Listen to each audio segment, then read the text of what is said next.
you've heard a lot of um, discussion about labeling of agricultural products. And I've been here long enough, and Mike Strain was in the House when we made a lot of changes. I had many a bill over the years to correct inequities in labeling.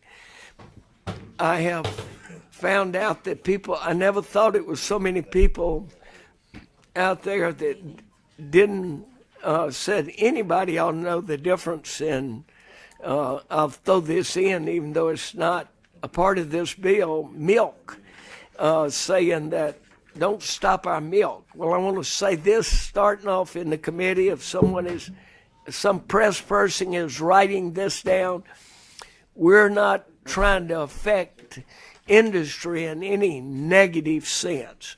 All we'd like to do is make sure we have truth in labeling for the products that we've mentioned in Senate Bill 152. And this would prohibit misleading and false labeling of ag products. And far too long, this issue has gone unchecked. Time and time again, we've tried to stop it, but it's hard to do when there's people trying to take a free ride with us. What I would like to do today is let Mike, Commissioner Strain, go over this and tell us a little bit about what precipitated this, and also give us a little in-depth study about where we need to go. Is this go far enough, or we might have to continue to monitor to what? Yes, sir. Also, you see Scott Franklin on the right there, you that on this committee. He learned everything he knows right here working for the Ag Committee. So we're responsible for his wealth and his knowledge. He's a great lawyer back home, and he'll be a great lawyer for a long time. And he loves politics. Okay, Mike. Thank you, Mr. Chairman. And if you would allow me for just a second, I would like to thank Dr. Castile and USDA and all the other persons that work with the USDA. You know, people ask me, does Dr. Castile still work for me? I said, the good news is yes, and the greater news is that she's paid for now by the federal government. But she continues, and she was with us for almost 10 years. And I can tell you we have a tremendous team there. We have Craig McCain there with the Farm Services Agency, Kevin Norton with the NRCS. And Senator Allen, you are right. We are very well just welded together and working together. I'm always excited when we hear that now this year we're going to get $1.5 billion. And every time I see Dr. Castile and text, I keep telling, look, I need a little more money for this project, right? But we have a tremendous working relationship, and that's what makes us have the ability to get it done. We're in a changing world, and we need every dollar and every program. And what I urge everybody is that I tell all my farmers, look, about every 3 months, go down to your Farm Services Agency center, go drink some coffee and say, listen, what's new? What's there? What am I not participating in? What's available? Because the reason we have these programs is to grow and protect and enhance not only our rural economy, but the economy of the entire state. So again, it's just a good plug for them. And Carrie, so if you would leave the check with me before you leave on that last project we talked about. Gotcha. Right? Oh, y'all heard that, right? That's a commitment. So thank you. That's a gotcha. So Senator Thompson, I want to thank you for bringing forward Senate Bill 152. And, in government, we have a responsibility to the public to make sure that when they buy a product, that what is in that product is what is in the labels in that product. And we do that in many different ways. We test things. The public assumes and believes and has a right to assume that what they're being told is true and this product is exactly what they are buying, that it is safe, that it's wholesome, and that is our responsibility. There's been a trend, a growing trend over time, to name different things to create products, but utilize a name that we are familiar with in order to market that product. And so what's happening now, and as we move into a time where many different things are being marketed under other under other or with other names that we're comfortable with. Rice, meat, milk, whatever that is. We know what that is. We're comfortable with that. But the other part is that there is a growing generation of young people.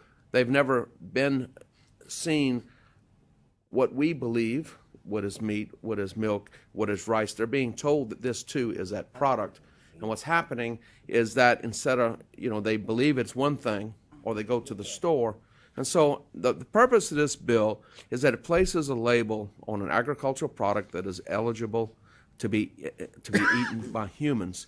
A number of other states, I think there are 6 states and 6 bills and 2 other resolutions in other states: Missouri, Arkansas, Mississippi, North Dakota, South Dakota, Wyoming, and other states. And there's also a growing trend in the federal government under the Food and Drug Administration for truth in labeling.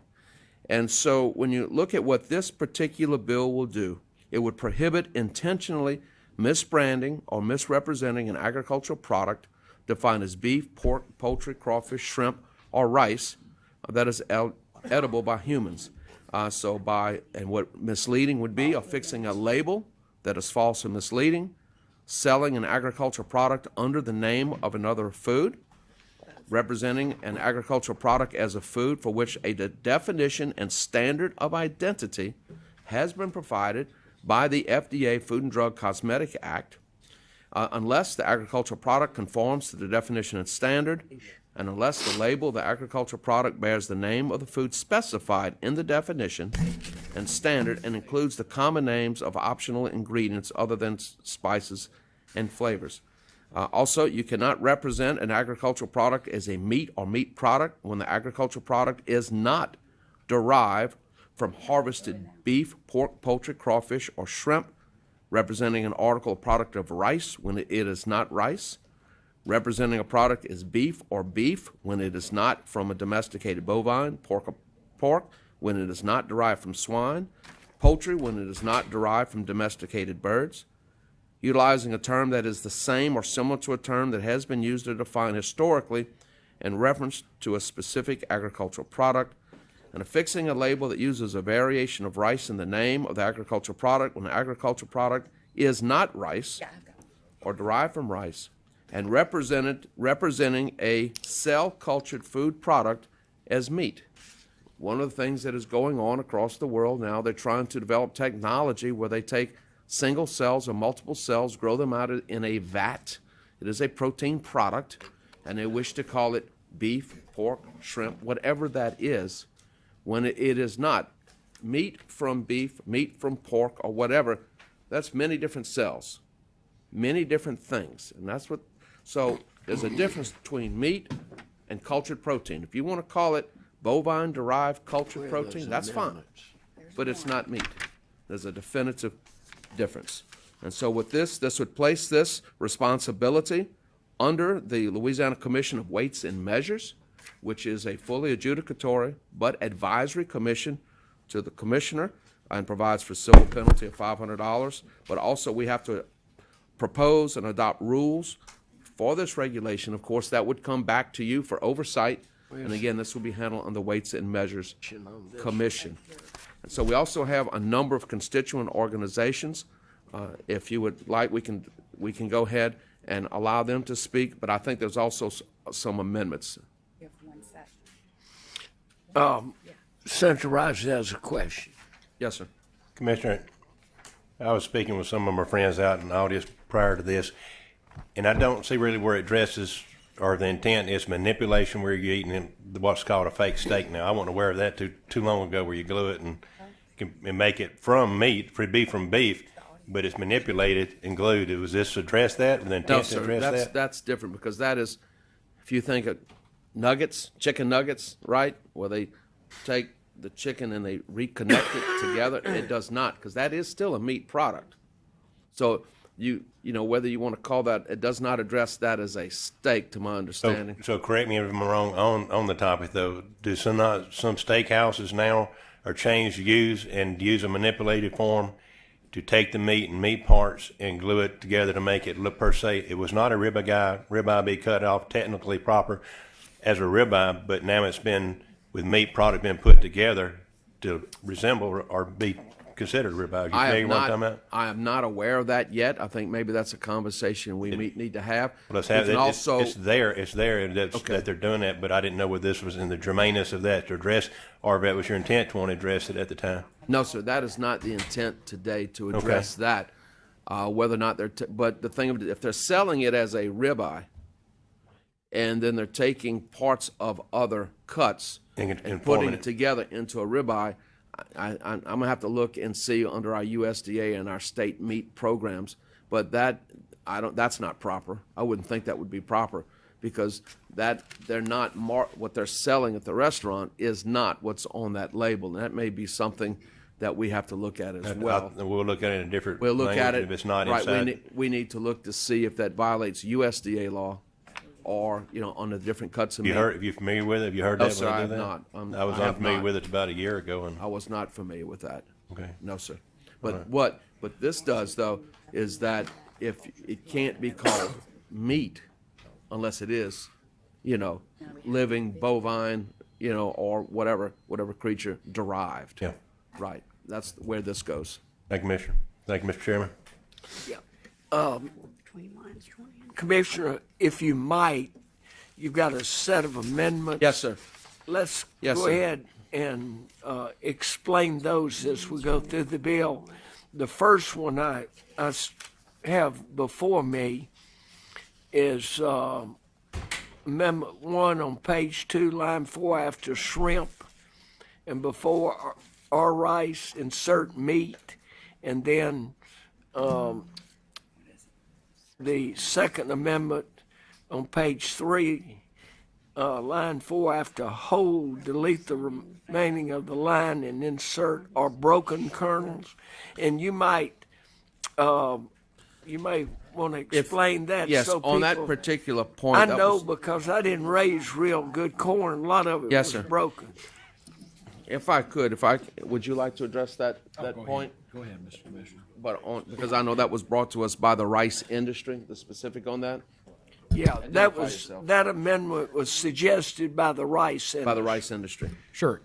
Yes, sir. Can Thank you you. just tell us a little bit about it? Well, it's that there are some products. Identify you so you'll be on the record. Sure. I'm Scott Franklin.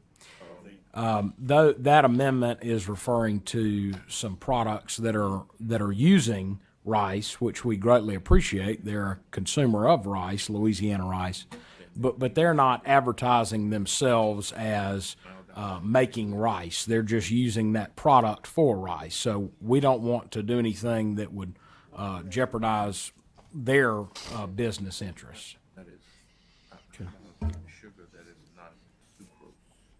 And I noticed that the act shall not become effective to October 1, 2020. Yes, sir. What we're trying to do, as I appreciate it, we're trying to allow everyone the opportunity to get in step with the movement that we're making. Yes, sir. I hadn't heard any negative comments about this, but I'm sure we need to make sure that we discuss this fully and not leave out anything. Another question I had, it'll come up later, but might as well mention it now while you all at the table. There was an amendment there'll be an amendment next to put deer and rabbit, because you can buy Yes. rabbit. I didn't know, you can educate me on this. The deer farms sell the meat. Yes, sir. Yes, sir. That is one of the things in our licensed deer farms. A lot of people think of them as for development of breeding stock to go to hunt pens and other things, but they also have a harvest industry where they raise them as you would cattle or other livestock, and they are permitted to slaughter that meat. And it's, of course, if it goes into commerce, it goes under an inspection program. That is correct. And the same way with domesticated rabbits as well. That is a commonly used product that you will see in a number of different stores. And another question I want to ask, this for the committee's knowledge. We're not trying to stop anyone in the industry from selling their products. We just don't want them to put a label that is not true. And this way, this would protect our rice industry, and and protect the other industry, because if their product's good, people will buy that also. Yes, sir, and this is a growing movement across the United States. We're working with the Food and Drug Administration as well, and the reason we put the implementation date October 1st, 2020, that coincides with the federal fiscal year. And so, number one, it would allow time for any product that is currently we would consider that mislabeled or misbranded to be, all of that inventory to be utilized, and also to correspond with the enactment of federal legislation as well. And if you boil all this down, all we're asking for is that the label be truthful. That's all. That's the crux of the whole. The crux of the whole bill. And if they have some kind of question, they can notify you or our committee, and we'll be glad to work Absolutely. with them. Yeah, absolutely. I'm going to ask that is any questions on amendments 1, 2, 3, and 4 as we discussed. Is there any objection? Senator Long moves we adopt the amendments without any opposition. Amendments 1, 2, 3, and 4 will be adopted. And Mr. Chairman, we do have some industry representatives, if you would permit them to speak briefly. Pardon? We do have some industry representatives. Absolutely. Yes, sir. Okay. I just told everybody I'd get them out of here by 11. You know, while we're kind of like having a change here, I want to mention y'all got a very important young man out here today. You got Luke Letlow. He's worked for former governor, and he's chief of staff for Ralph Abraham, congressman. So glad to have you, Luke. Thank you, Mr. Chairman, and thank you, Commissioner Strain. I really appreciate you allowing me to share the table with you today. Thanks to all of you, members of the Louisiana Senate Committee on Agriculture. As a former employee of the House Committee on Agriculture, I have to say thank you for helping me as a young man at LSU. It was a great experience, and I certainly appreciate your kindness for working with me. Isn't it funny how things work out? Now I'm testifying before you. My name is Scott Franklin, here today representing the Louisiana rice industry, the Louisiana Rice Producers Group, and USA Rice. I'm a rice farmer and a merchant, and I manage a commercial rice dryer in Richland Parish, Louisiana.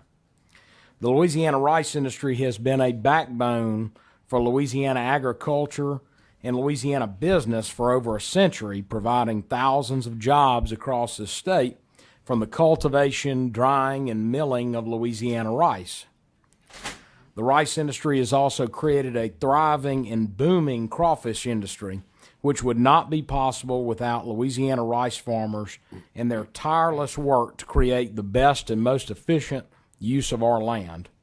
Millions of additional ducks and birds exist in this country solely because of the rice industry and the many thousands of acres of wildlife habitat that it creates. We continually use less and less water while producing more rice every year, providing the masses with the safest and most efficient food supply in all the world. With our stellar reputation as an industry, it should be no wonder that this committee that anyone in the food business would gladly enjoy being in our shoes. However, we all know that not all actors in business are operating in good faith. Various food companies have become increasingly emboldened in their marketing and sales strategies to advertise their vegetable products as if it were rice. Let me be clear, rice is a grain and not a shape. I know that USA Rice handed this committee some material, some images on packages. I just wanted to point out, in the interest of time, one of them, and it's the second page on our handout. This is a product from the United Kingdom called Right Rice. but there is little to no rice in this product. And I also wanted to point out that their founder and CEO, upon announcing the formation of this company, made the statement, quote, "A lot of people don't even know it's not rice." So it's been really fun to see that reaction.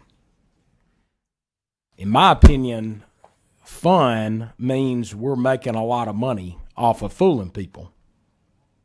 The fact of the matter is that these companies know that there is a massive potential profit and new market share if they call their products rice. They would struggle mightily if they truthfully and honestly named these items what they actually are, minced vegetable product. Louisiana seafood gumbo over minced vegetable product does not appetize anyone, and these corporations know it. So instead, they lie to the consumers and call it rice, thus stealing the cultural and culinary advantages of Louisiana rice. Now, I want to ask you, honorable servants of our great state, this question. Who pays for that theft? Who pays for that unjust enrichment enjoyed by these companies? Well, I'm here to tell you that the Louisiana farming family pays for it. That profit on their rice crop is stolen directly from their pockets, figuratively removing food from their tables so that these multinational corporations who have no heartfelt connection to our state can put a literal fraudulent plate of food on the dinner tables of our citizens. I'm not trying to say, nor am I claiming before all of you, that the Louisiana consumer cannot understand that these products are not rice.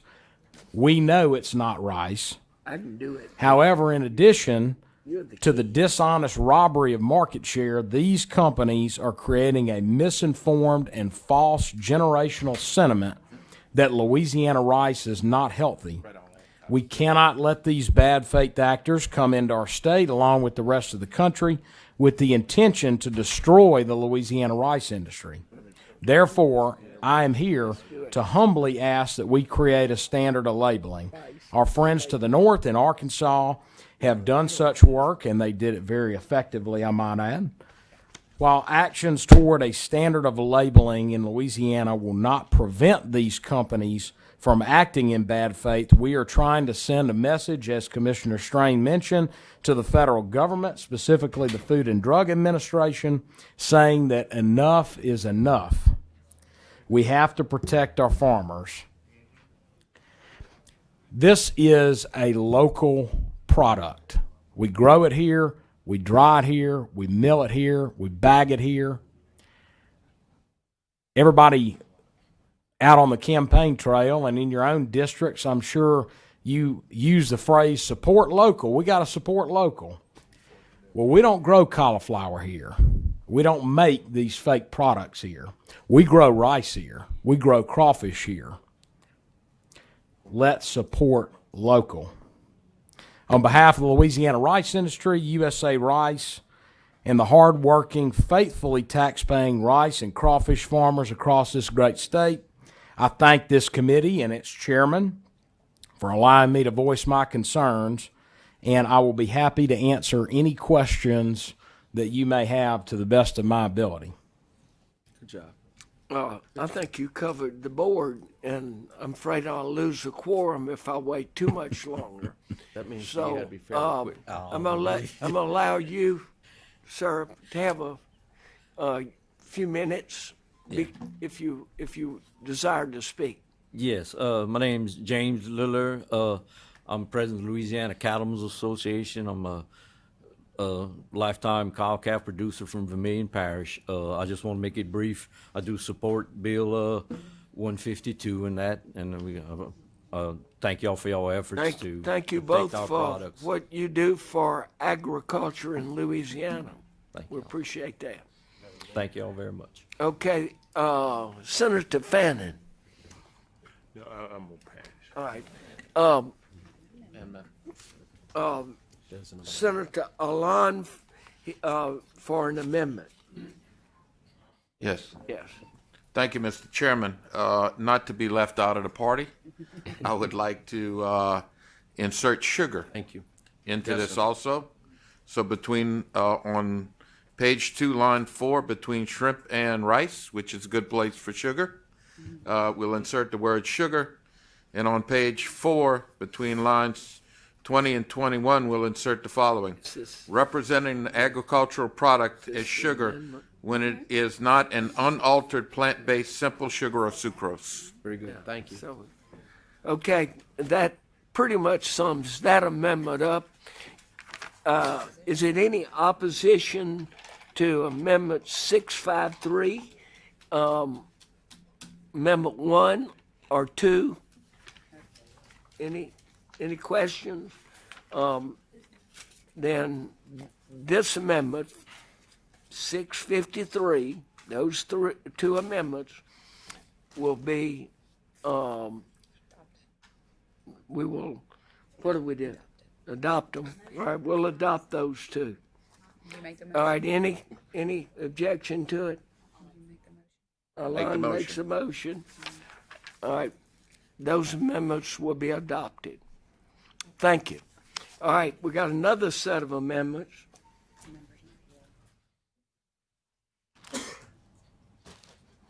I'll do them for him if they're not horrendous. If Mike Strange says they're good, I'll handle those amendments. Which ones? Peacocks.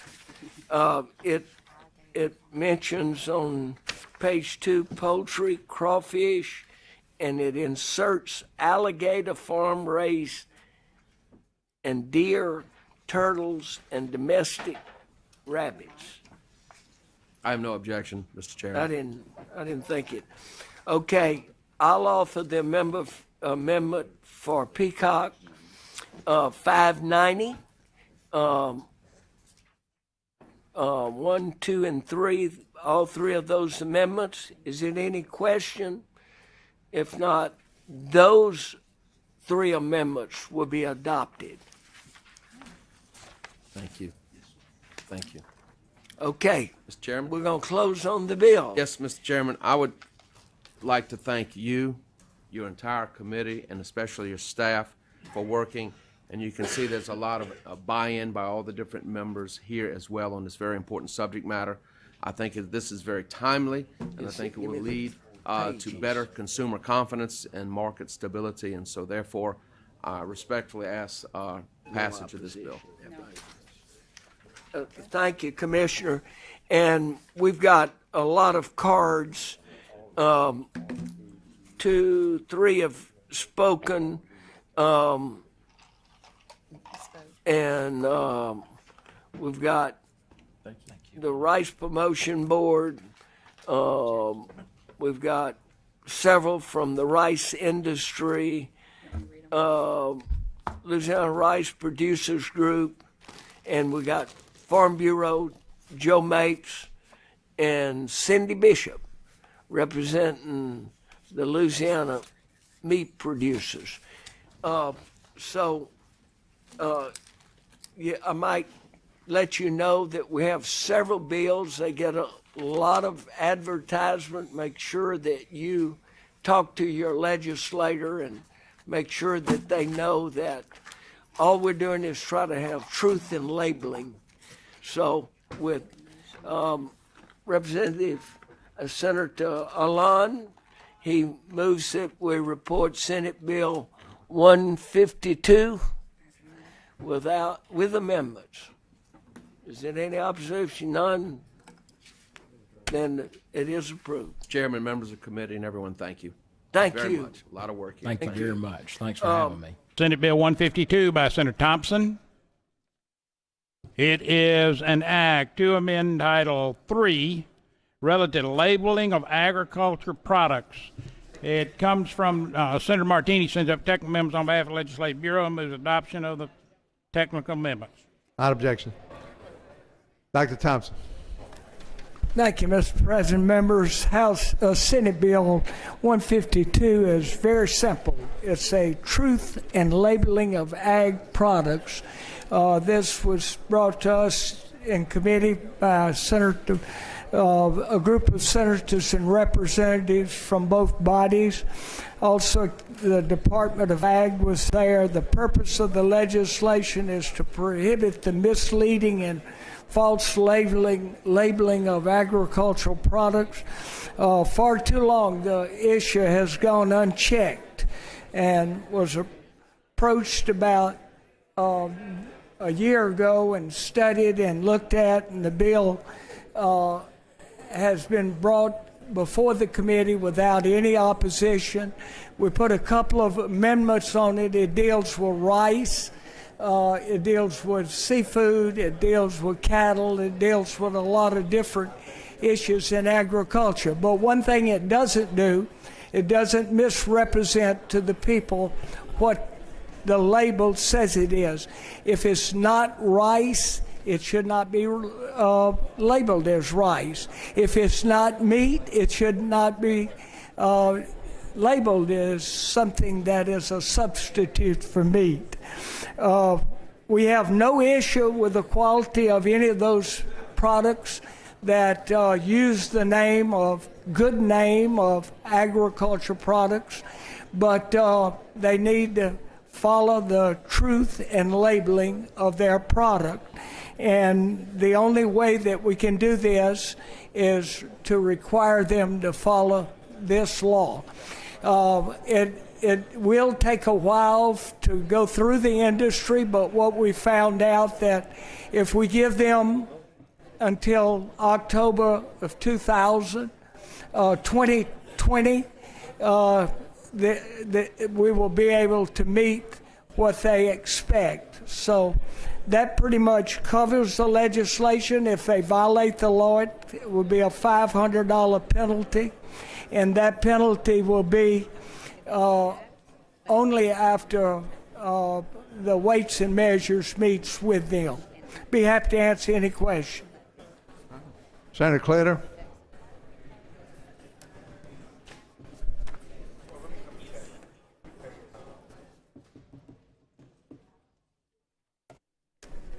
Thank you, Mr. President. I don't have the same agricultural background as you have, but I can read the bill and I see that we talk about beef and beef product, and we talk about agricultural products.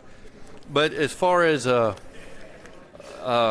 something that grows, the only thing that it looks like we particularly label is rice. We don't say anything about corn, or we don't say anything about soybeans. We don't say anything about hemp. So help me understand why we're doing just rice. It's not only rice, it's any product, any food product. And there are a host of those. Broccoli is not rice, no. Cell cultures are not meat. And certainly tofu burgers are not meat. So if they put a label on it that does not truthfully define what it is, then they will be in violation of the law. We may find other things, shrimp and a lot of things, other food products will be identified. But as you mentioned, the one that's gotten a lot of attention because it's so good is the cauliflower rice, but it's not made from a rice plant. Well, I get that. Cauliflower is not rice. I think Abraham Lincoln said, if you call a dog's tail a leg, how many legs does it have? Still it has 4. It doesn't matter what you call it. But why are we singling out rice? Is that just... It's gotten a lot of publicity over the last few months. Milk is another one. Now, we don't have it in this bill, but we have another bill dealing with milk products. And if it comes from a cow, or the cow that the family of... Goat's milk's pretty good. The milk, it's not milk, though. They call it milk, like coconut milk, and they call it almond milk, but it's really not milk.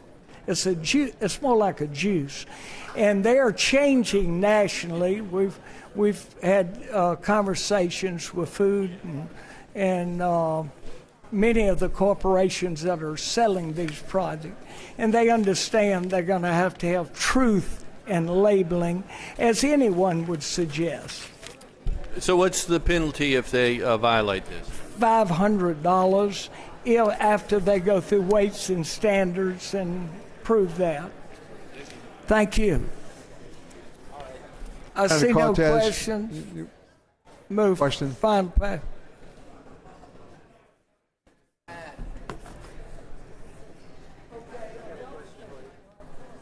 Come on up here. Thank you, Mr. President. I heard you say that its effective date was October of 2020. Was there any testimony with regards to like the packaging and the ability to get those, if the packages didn't conform to this law, to be able to get that changed out in time? I think it is not our purpose to shut any part of the industry down. We want all the people that can make food products that are good and healthy to continue. They just need to have a truth in lending law to keep them doing the right thing. But we'll give them the opportunity to move the dates and make it work for them. And I did just hear Senator Claytor mention something about the milk, and I know that you and I had talked about the different types of products that are labeled as milk, but this bill does not deal with those. No, this deals with just the ones I had given you earlier, delineated. All right.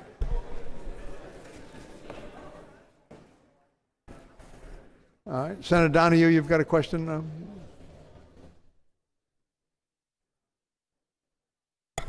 Senator Thompson, what's you said the penalty was $500? Yes. How does that work? As I mentioned, they go through weights and measures in the Department of Agriculture, and they will have a hearing, and they will try to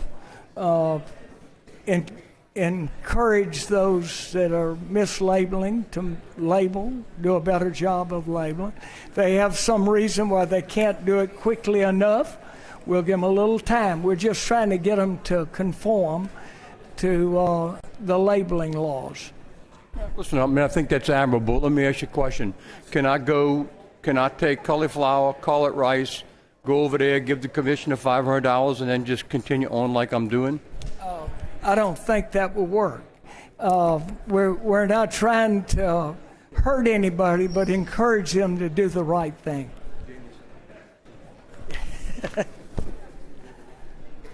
Any other questions? Any amendments? Any further discussion? Dr. Thompson, you have a right to close, unless you've milked it enough. The gentleman now moves final passage. Machines open, those in favor, vote yes. Opposed, no. Vote your machines, please.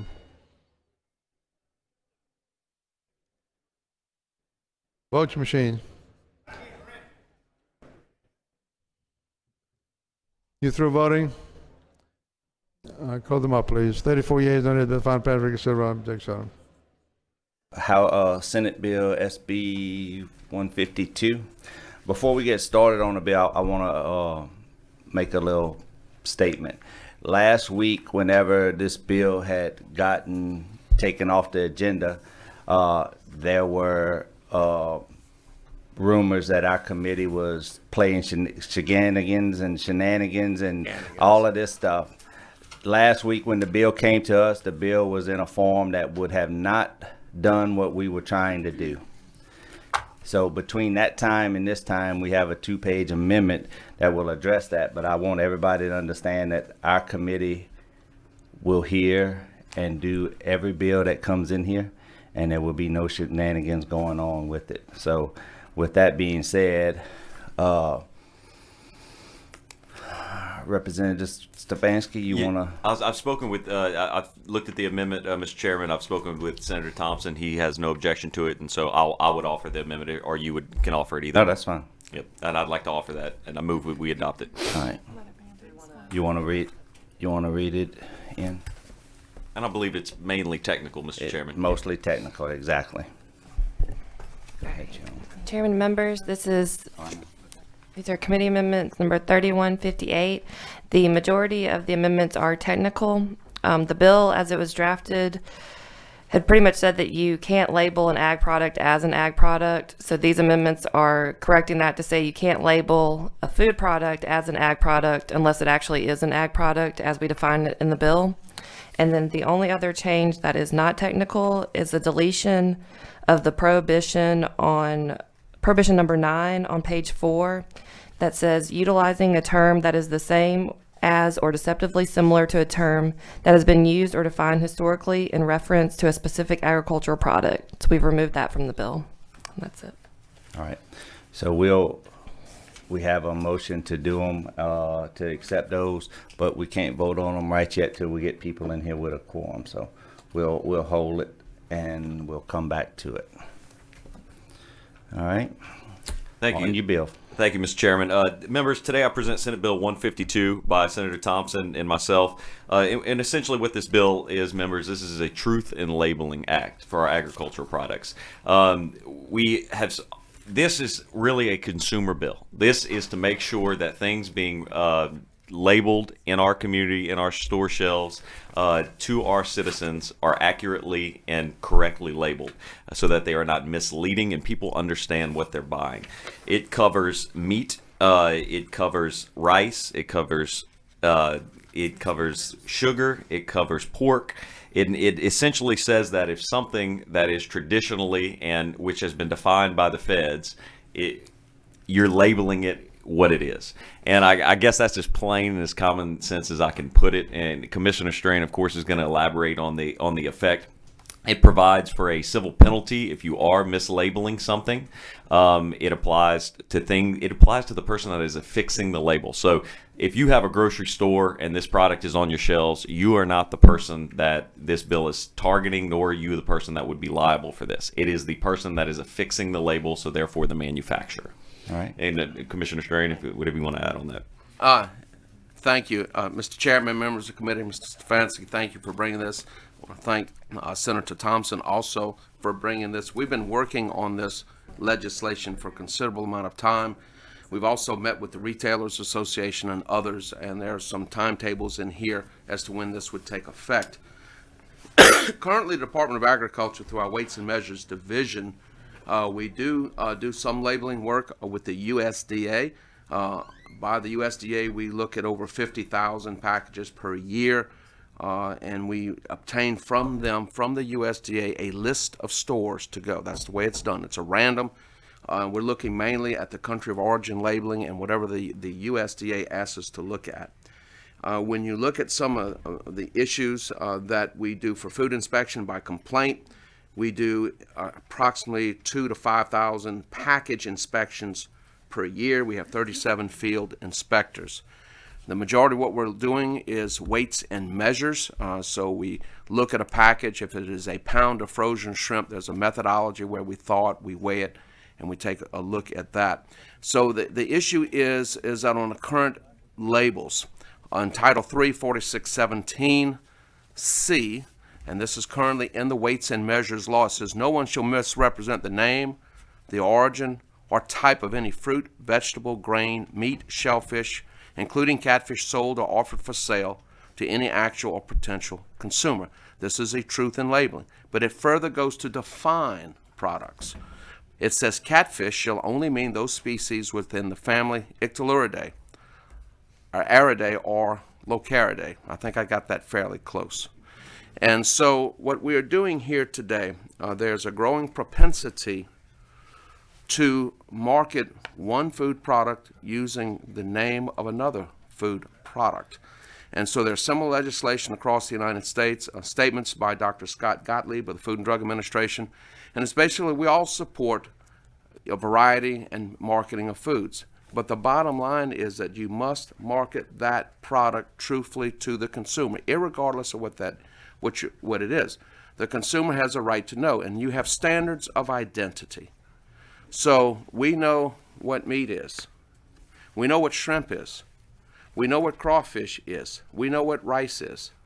But to gain market share of a known label for the consumer by taking another product, manufacturing it, processing it, or selling that violates that truth in labeling.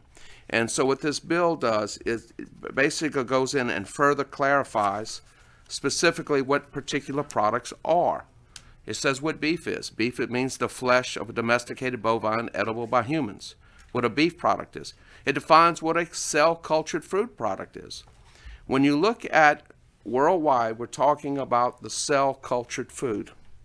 That's when they're making, they take a single cell and they multiply it in vats. That technology has been around since the 20s and the 30s in the development of vaccines. But they're also now going to develop this on a large-scale basis.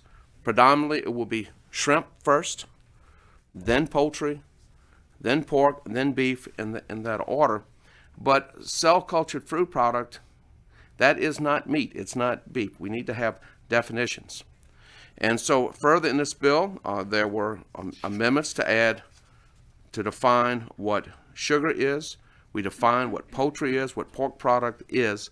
And because by those definitions, that will be incorporated into how we enforce the law.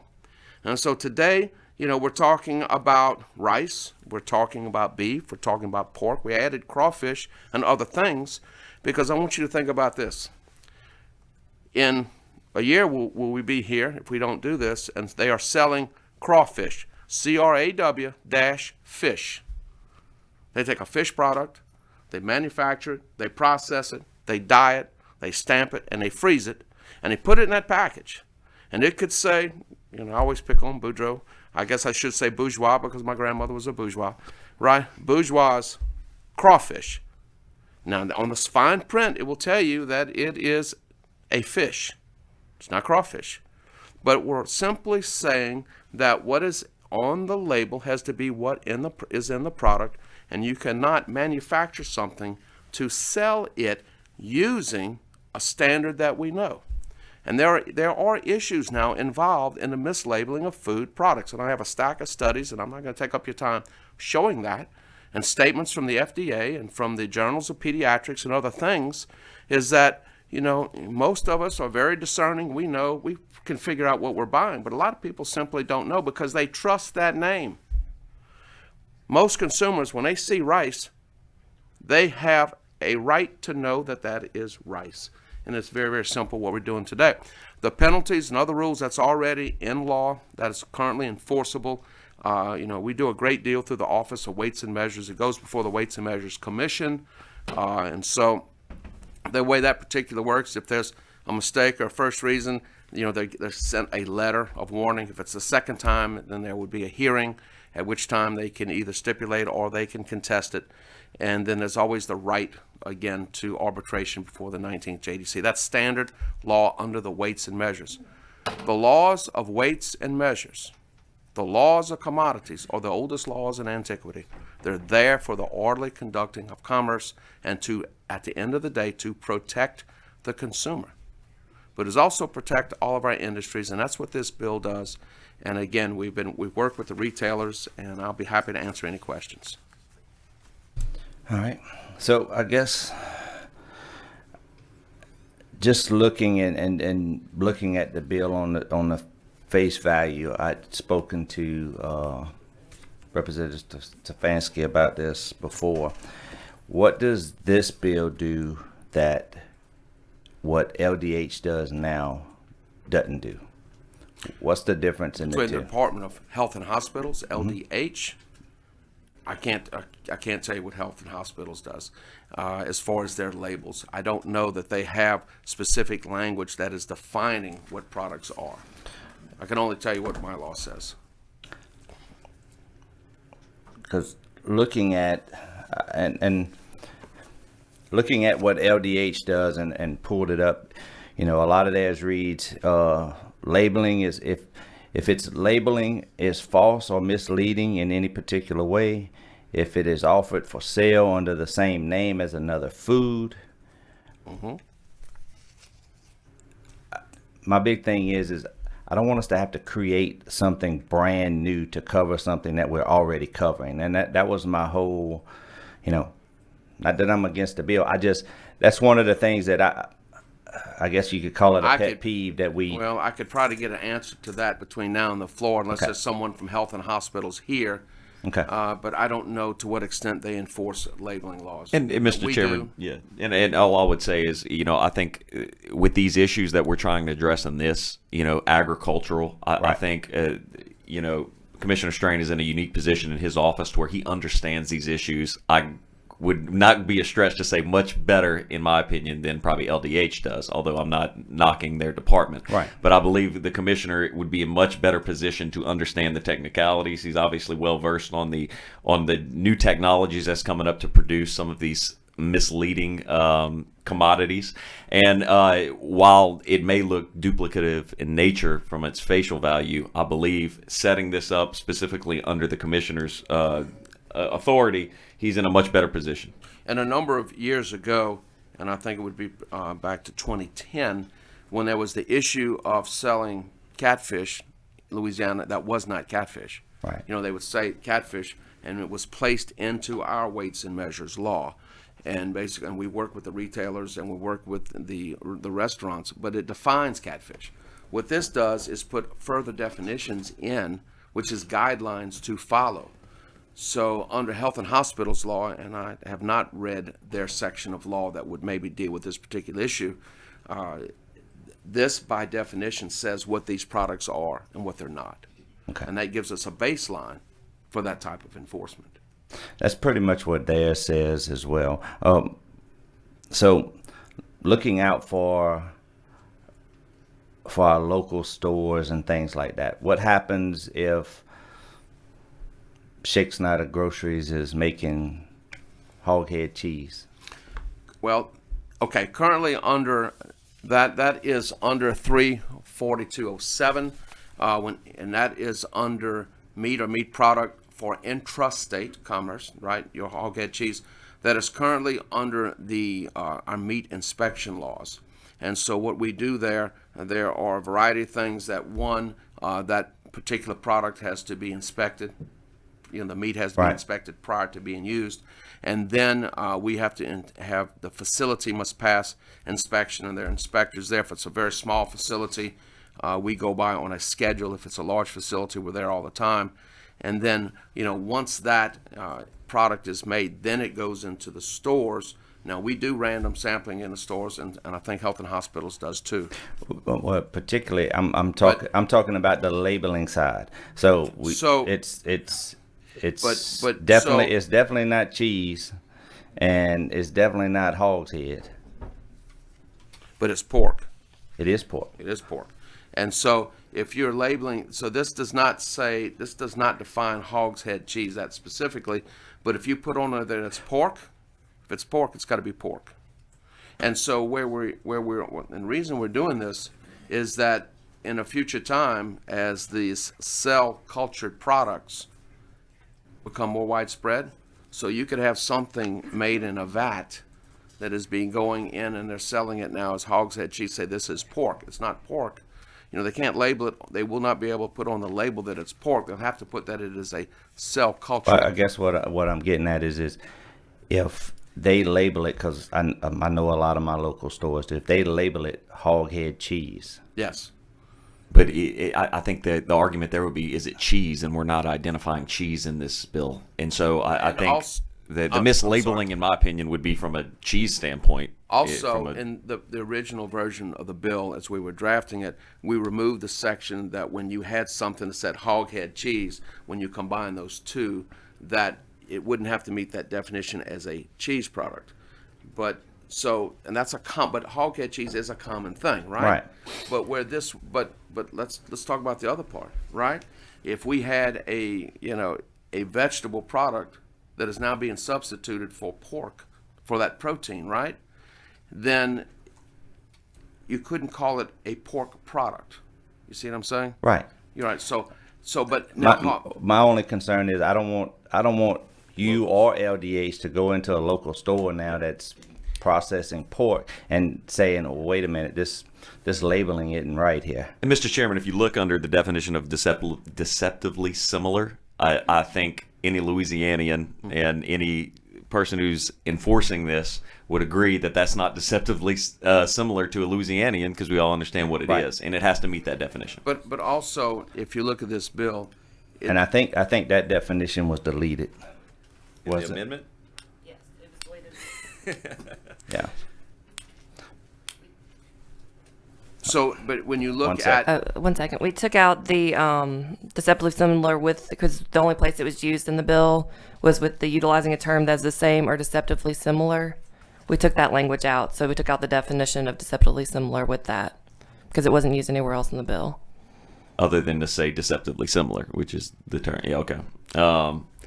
I thought I wasn't aware of that amendment, but because that would have been my argument. But I can still make, the same still goes. It's a reasonableness standard, and from a Louisiana standpoint, with a Louisiana business, where it's something that is commonly used and known here. So No doubt. And my only concern is I don't want us to have repercussions on a store that we all go to every day, and we walk in and one of them says, strange officer was out here and he wrote us up because we had hog head cheese and it was supposed to be something else.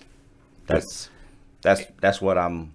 And I think I appreciate you looking out for the locals, and I'm 100% with you. But it's misleading. The intent of the bill is misleading, and in my opinion, that's not misleading, and therefore wouldn't fall under. and what the bill does, it defines what beef is. It defines what cell cultured food product is. It defines what meat, the term meat is. It defines, meat product. It defines that, defines what pork is, defines what poultry is, defines what rice is. So those definitions will fall into our weights and measures for the guideline of what, similar to what catfish is, as to what is enforceable. All right. We have a few questions. Representative Anders. I'd save me for last. Okay. Representative Emerson. Okay. Thank you, Mr. Chairman. Commissioner Strain, Representative Stefanski, the three of us have belabored this for many, many days. I guess, well, first of all, Missouri did a similar, well, they specifically were doing meat, but they did a similar bill, and I think they're still in litigation over that. Do you have any thoughts on that, or how that's going to come out? Or Well, and anytime we pass a law, it is subject to litigation, so anybody can. That is a standard thing here. If someone disagrees, but the litigation's got to be based on whether or not our ability as the legislature was within the bounds of the Constitution, right? And so, but what we're doing here, we are just defining what meat is. We're defining what beef is. We're defining what poultry is. And we're saying if you're marketing crawfish, well, it needs to be crawfish. It can't be soybeans that are made to look like crawfish, because you have to look at what we're doing. We're here to protect the consumer. We're also here to protect the entirety of the industry. Because again, that's why we have labels, and that's why we have standards. That's why we have standards. Just like, what is a quart of oil? We have a standard for what oil is. It's very specific. And if you're going to call this motor oil, well, it's got to be motor oil. If you're going to call this gasoline, well, you just can't make your own gasoline and say it's like gasoline, and call it gas with a dash oleine, right? It's got to be gasoline. But what I'm saying is, so when you look at what we are doing, again, our primary responsibility is to protect the consumer, right? And also to protect commerce overall. And as things change, technologies change, and you're quite correct. And so that's why we bring this today, because we see what's happening is that they are creating different products, and using a known familiar name to market that product, but it is not that product. So we're only clearly defining, and will we have a challenge? We probably will. That's possible. And then, but that's we'll have why a good challenge, right? But that's why we have three branches of government. You're the legislative, I'm in the administrative, right? As you legislate, we will administrate. Was it more fun being the legislature or the administrative? Oh, and I can't answer that because look, I have fun wherever I go. I did love being a legislator for 8 years, Right. And look, Commissioner Strain, I love you, and I know you respect do. what you're trying to do, and I do understand. I guess my other question, since we do have a handout on rice here, so I'll focus on that one. So if we do this, can companies and stores use the term riced cauliflower? I think rice. Yes. Yes. Okay. That's right. Because rice So- is being Rice- used as a verb. And Rice is being used as a definition of how the cauliflower is produced. Okay. So that's that in other words, and what they do that they shave it, right? My Right. understanding how that's made, right? It's I a know you don't shaved- eat that. No, I don't. I eat cauliflower now, and broccoli. It's not and that chopped sort up. of- No, no. I got you. But so, but go ahead. I'm sorry. No, it's okay. And I guess my only question there is, I feel like in that particular scenario, and in many of these scenarios, we're not talking about milk in this particular bill, but a lot of those have identifiers. Yes. The cauliflower rice has the word cauliflower in it. So I guess are we going to work with a lot of these stores? Is there Yes, going to be we kind are. of a grace period where they can understand what the that- proper term is to use? Yes, and I think if let me look at the date that we put in. We move that into the future, and I think it corresponds with. I think Because you can see October how the it's 1st, going to get a little 2020. confusing. October, and the if- reason is that corresponds with the federal fiscal year, October 1st, 2020. That will allow Okay. because I think you're going to see there's a lot of this going on, and that would give time for all of the product and all the packaging that's currently in use to be utilized. And Representative So Emerson, I think it's and the hope is, this we're seeing this going on in other states. Obviously, the meat issue is a more predominant issue in the other states, but the rice issue around our area is a very predominant issue. So and I totally understand it's a big issue in your area. For it's sure. a very big issue in my area. I come from the rice capital, and so this is an important issue to me.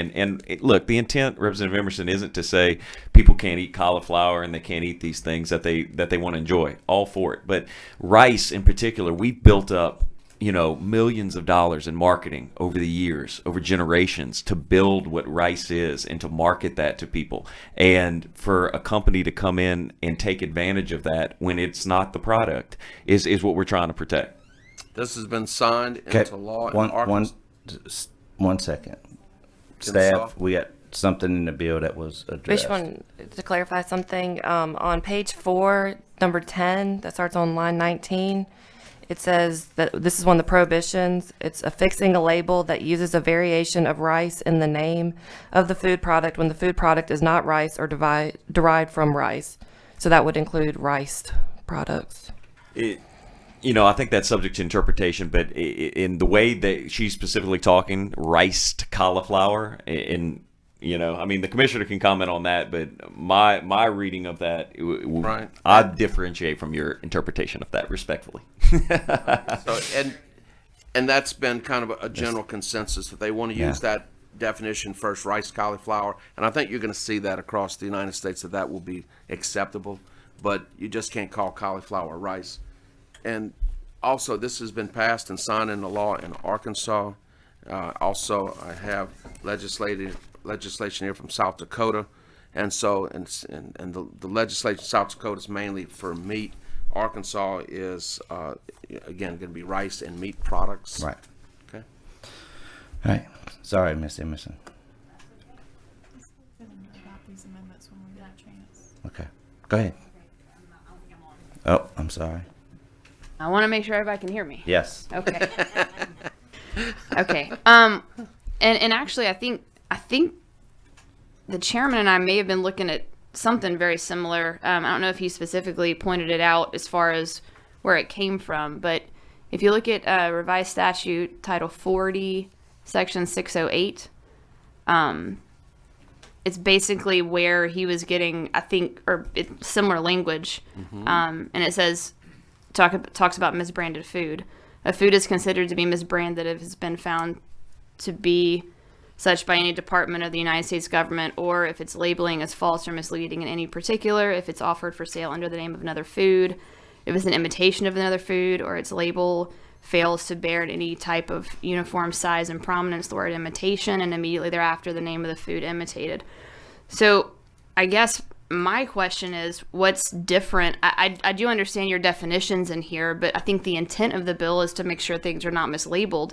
So what would prohibit us from following this law right now? Well, if you look at also what we're putting into this law, representing a similar language for which a definition of standard identity has been provided by the Food and Drug Administration Cosmetic Act, is that we currently have our weights, measures, and standards inspectors. We have them in the field. We have 37 field inspectors plus managers that will allow us as well, basically, to enforce this. I can't tell you what the health and hospitals enforcement is. They're normally looking at this particular law falls under their purview. Title 40 does, Okay. yes, ma'am. Title 3 is where we work with health and hospitals. We have a long-standing relationship with them, and we interact and we do complementary things.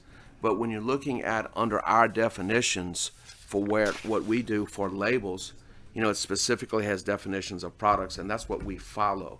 So when you put this into law, when you have a definition of rice, then that is what I will follow. If you have a definition of pork, shrimp, crawfish, whatever. And so when you look at the enforcement health and hospital, they're a massive agency and they have many, many, many responsibilities. Oh, I know. It's a lot of money. Massive. Big part of the budget. Right. Well, they have more than 10 times the personnel that I have. However, specifically, we're in the stores and we are in the markets, and we're there. We know when they're making those products, when they're manufacturing these products, once it gets to the store, that generally falls, or to the restaurant. In the restaurant, it becomes part of health and hospitals generally, except for whether or not they're cooking catfish. But so what this would basically allow, by doing this, it codifies, and most of the time health and hospitals will look at complementary laws too.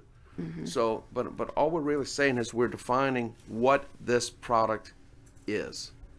Do you feel like, because what you're going to end up doing is, in order to get everybody straight with this, I'm assuming you're going to have We'll be working, quite a number of inspections and follow up within your department, right? Well, we do that now. Right. I mean, do you think that since, I'm sorry, I didn't mean to interrupt you, but do you think that since this is going to be a pretty decent change, and it's gonna take a lot of working with people to understand exactly what they need to do, because we have two different interpretations of what this means right here in this room, and I imagine we'll have a lot in the public. So, okay. Yeah, go ahead. So, currently, if you look at the weights and measures, just in weighing and measuring devices, we inspect more than 150,000 per year. And so when you start looking at the number of labels we currently inspect for the federal government, it's close to 5,000, right? And we do 10,000 under our agency as well. And so, and the way weights and measures works is that it deals with these issues. They have the adjudicatory hearings, but they are advisory. Finally, the decision must come to me. And if I disagree with the commission, I must respond back to them in writing why I disagree with their findings. And so there is a label or a step-by-step process, but ultimately I have to make that decision. But it is not our intention, say like riced cauliflower or rice. That's not our intention. But our intention is, if you're selling rice, it's got to be rice. If you're selling pork, it's got to be pork. If you're selling poultry, chicken, it's got to be poultry. And if you're selling crawfish, it's got to be crawfish. Because there's a growing trend, and we're here to protect our industries. And those most vulnerable, of course, would be the smaller, the crawfish industry, the shrimp industry, right? And if you look at, and that's our intention. But when you look at the responsibilities of health and hospitals, I don't think they drill down to really looking at whether or not there is what is mislabeled. We're telling them that what label is acceptable and what is not. Okay. And look, I think everybody's very well intentioned in this bill and what we're trying to accomplish. I really do. Do you think that, because like I said, I think in the first couple of years it might take some getting used to a little bit for people to understand how to label it. I mean, yes, that's why we put it off. Do you think that you're going to need more inspectors? Do you think that's going to I mean, No, ma'am. you guys are going to be able to handle that? Yes, ma'am. Okay. And that division, the Office of Weights and Measures, is self-funded, so it's not state general fund funded. And so we have, that's the team that we have, and Okay. yeah, and they do a good. So when basically though, we're looking at packages, right? We're looking at that, and that'll be one additional thing that's under these laws that we look at, as well as. So again, when we pull that, let's talk about shrimp. When we pull that pound of frozen shrimp or pound of frozen crawfish, right? And then we thaw it by a certain methodology. We weigh it. We make sure, if it's a Louisiana product or American product, that it says that. And so, and again, we work with industry. We work with industry a lot. And if you look at, what we're talking about, our rice industry is $400 million. Our beef industry is $500 million. Our pork is $1.5 million. Our sugar is $1 billion. Our crawfish is $120 million. Our shrimp industry is $1.3 billion. And so, again, when you look at the value of these industries and what we're trying to do, there's a reason we're here, right? Because there's encroachment on these industries to utilize the names of these products to sell something else. I don't want to monopolize all the time, so I'll let somebody else ask a question. But thank you for your answer. Thank you. Talking about the labeling, I think everybody in here is wanting to protect the interests of our rice farmers and our beef farmers and so on. I still keep seeing a hurdle that we're going to have to cross when it comes to our local stores. So our local stores that when they purchase a product, Mm-hmm. are they going to have to be the ones that inspect every label, or if it's mislabeled? Because if they put it in their store, who's going to look at this label or approve this label to say, yeah, this one meets our standards and this is what we're going to do? Well, currently, we're in the stores, Health and Hospitals is in the stores, and mainly what this will drive is the manufacturers of those products to go ahead and make sure they comply with our law. We're not going there to go into an individual, a small store, and pull products off the shelves. That's not the. Wait, and you see what I'm saying? I don't want our local Shakes Not a Grocery to get the liability is with the manufacturer and the one that affixes the label. So the only scenario I can surmise under your thing, your example would just be if, like you talked about, if you're producing something in-house, you're making cracklings in-house, then yes, you have a responsibility to make sure that it's appropriately labeled. But when you're receiving that product and you're stocking your shelves, the liability is not with the store owner. Okay. So normally, if we go in and we're doing a random or by complaint inspection of a product, say we have a complaint against whatever frozen product, right? We go in, we do an inspection, and there's a system we use, and if it's not within compliance, and then we do a stop order. You can't sell it, and then so normally a decision is made if of course if it is bad, been hot when it should have been cold or whatever, you can't sell it. But other than that, they have the option of generally putting a tag on it, relabeling it.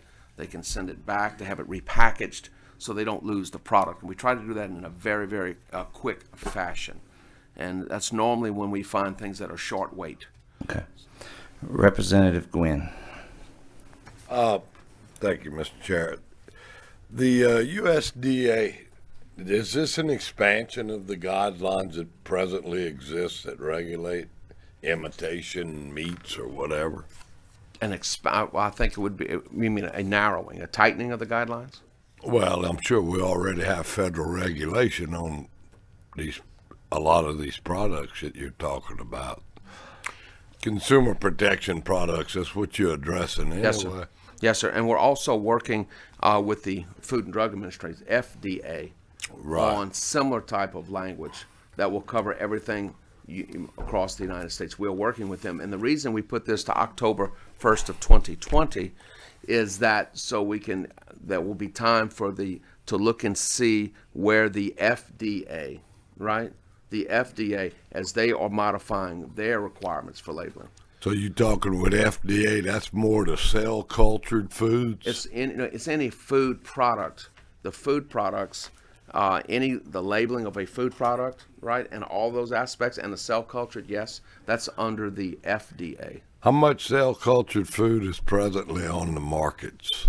I would say little to none yet, but it is being developed for worldwide distribution. Predominantly, and from what I've read, shrimp will be the first, poultry, pork, beef, in that order. That's the order.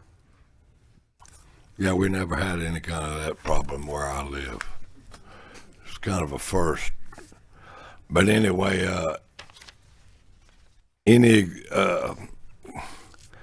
other examples? You mean, I've never heard of that. Of what, cell cultured foods. Mm-hmm. That is a moving and growing and changing technology. So what's that? Tofu? Tofu turkey? Who? Tofu turkey. Excuse my ignorance, but I think there's a lot of people in Louisiana that ride the same boat. We don't have any knowledge of all of this, but selling of artificial crab, which is actually codfish. Well, I've heard of that. The artificial crab meat that's made out of fish. But you're telling me that they're doing that with crawfish now? No, what I'm saying is that when you look at where we could be headed, we talk about we shouldn't allow vegetable matter to be called beef or pork or meat. Right. So I how would you think understand if that. they That's were understandable. making crawfish out of the same thing? Something that we have strongly fought to protect our crawfish industry, mainly against imports, right? Imported from China or Vietnam or wherever, same as our shrimp. But so then you're making meat out of legumes? yes.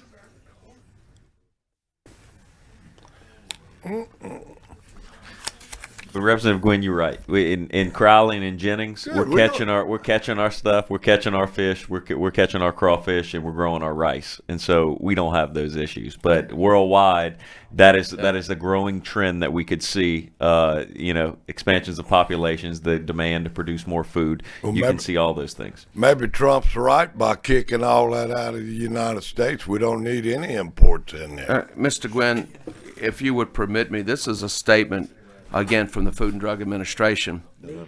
And it says, the FDA supports choice and innovation in the marketplace. And we recognize some consumers may prefer to use plant-based products. However, we must ensure that the labeling of such products does not mislead consumers, especially if this could compromise their health and well-being. Well, all we're saying is that we want the truth on the label. That's right. all. We don't need a bunch of lies. You're right.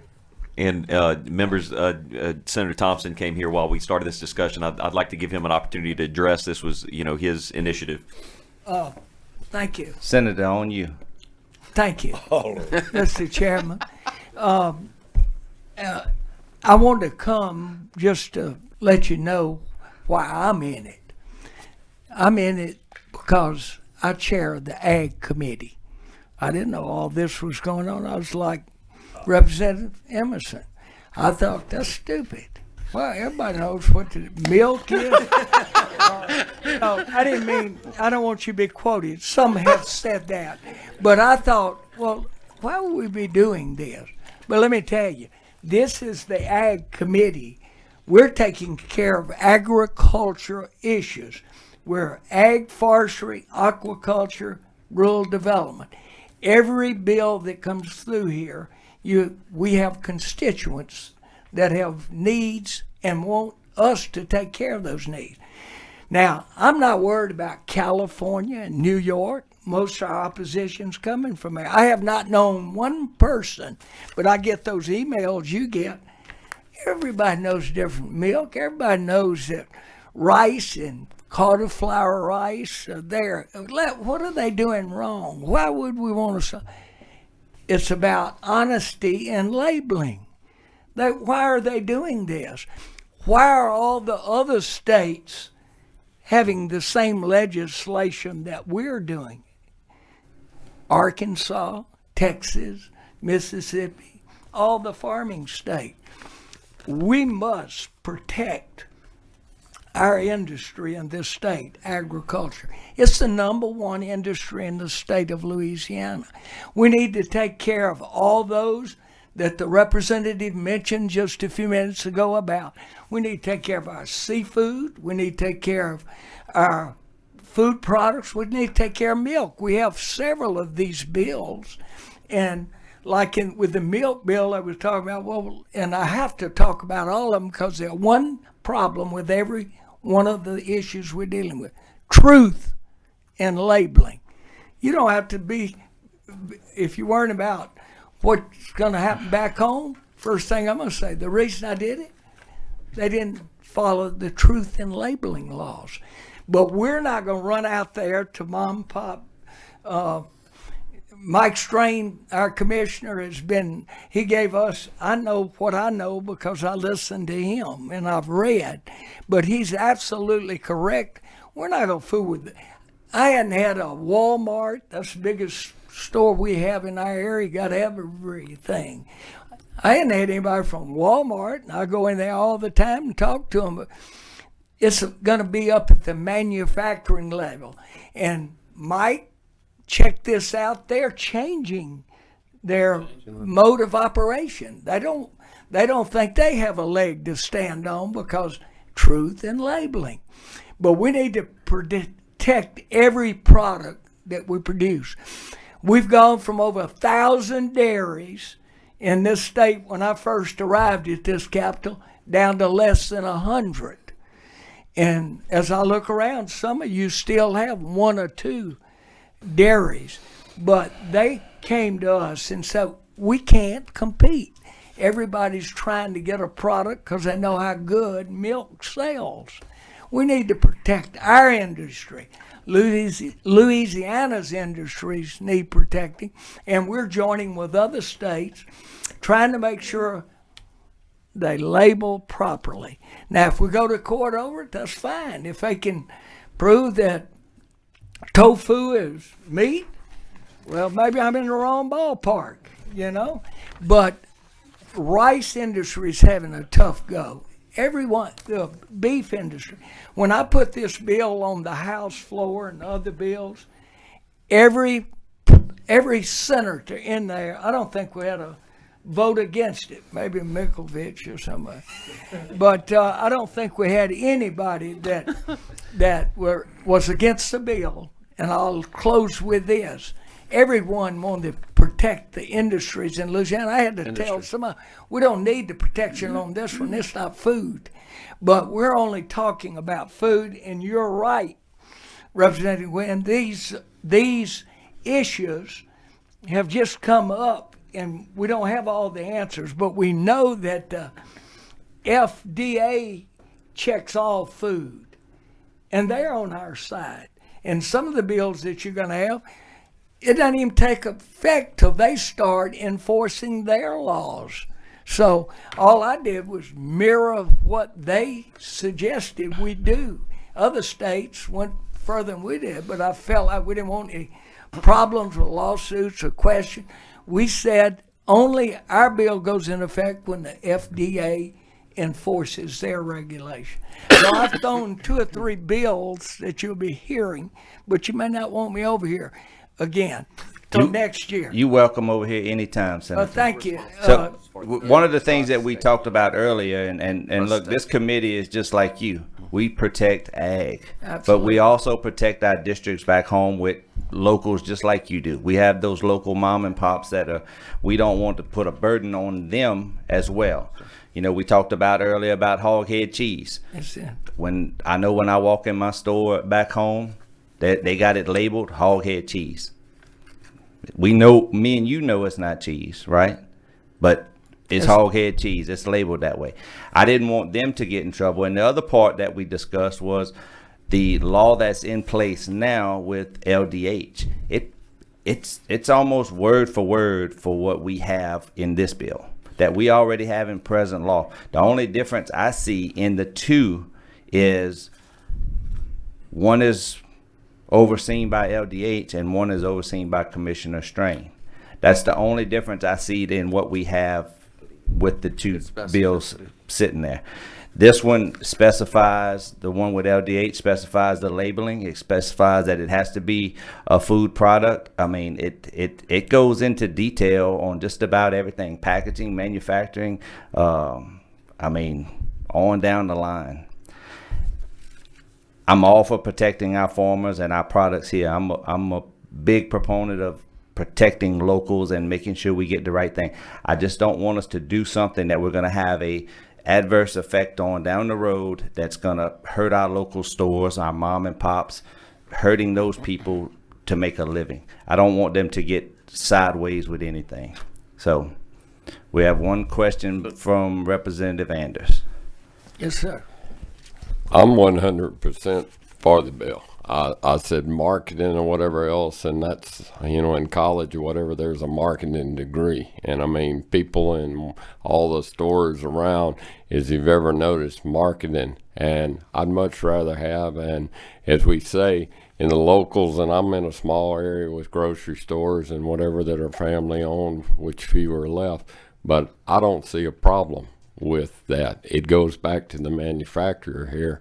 And, marketing, I've sold sweet corn with 3 girls on the side of the road and whatever else. And then all of a sudden you go into the big chain grocery stores and it says locally grown produce. You pick it up and it's grown in Mexico, Canada, somewhere else. I've had a problem with that for a while. And I think this, and John and Francis and Mike and I have worked, is a very good bill. I'd much rather have a veterinarian checking my cow than a doctor or whatever else, and I'd much rather have the Department of Agriculture checking my produce than I would. It's just all in common sense here on my part. So at the proper time, I'd move favorable on the bill. Okay. Mr. Chairman? We have a few more questions. Go ahead. But the issue you have with, say, on hoghead cheese, we do the meat and poultry inspection, and it is a cooperative agreement with the USDA, their meat inspection protocols. Right. And so the way that works, it is a 50-50 cost share. In other words, the USDA pays 50% of the total cost of the meat inspection program, unless we're doing federal work, and then they will pay 100%. But we follow the federal guidelines throughout the entire meat inspection program. Federal guidelines, federal inspection. This does not look at a definition of what hoghead cheese is. Under federal law, if you are cutting meat, if you're saying this is a ribeye, this is a T-bone, well, there are rules there. There are rules that are currently in place. Right. So in no way is this aimed at dealing with the small mom and pops. Also, our jurisdictional authority is with the intrastate commerce, but except when we work for the federal government, which involves interstate commerce. Right.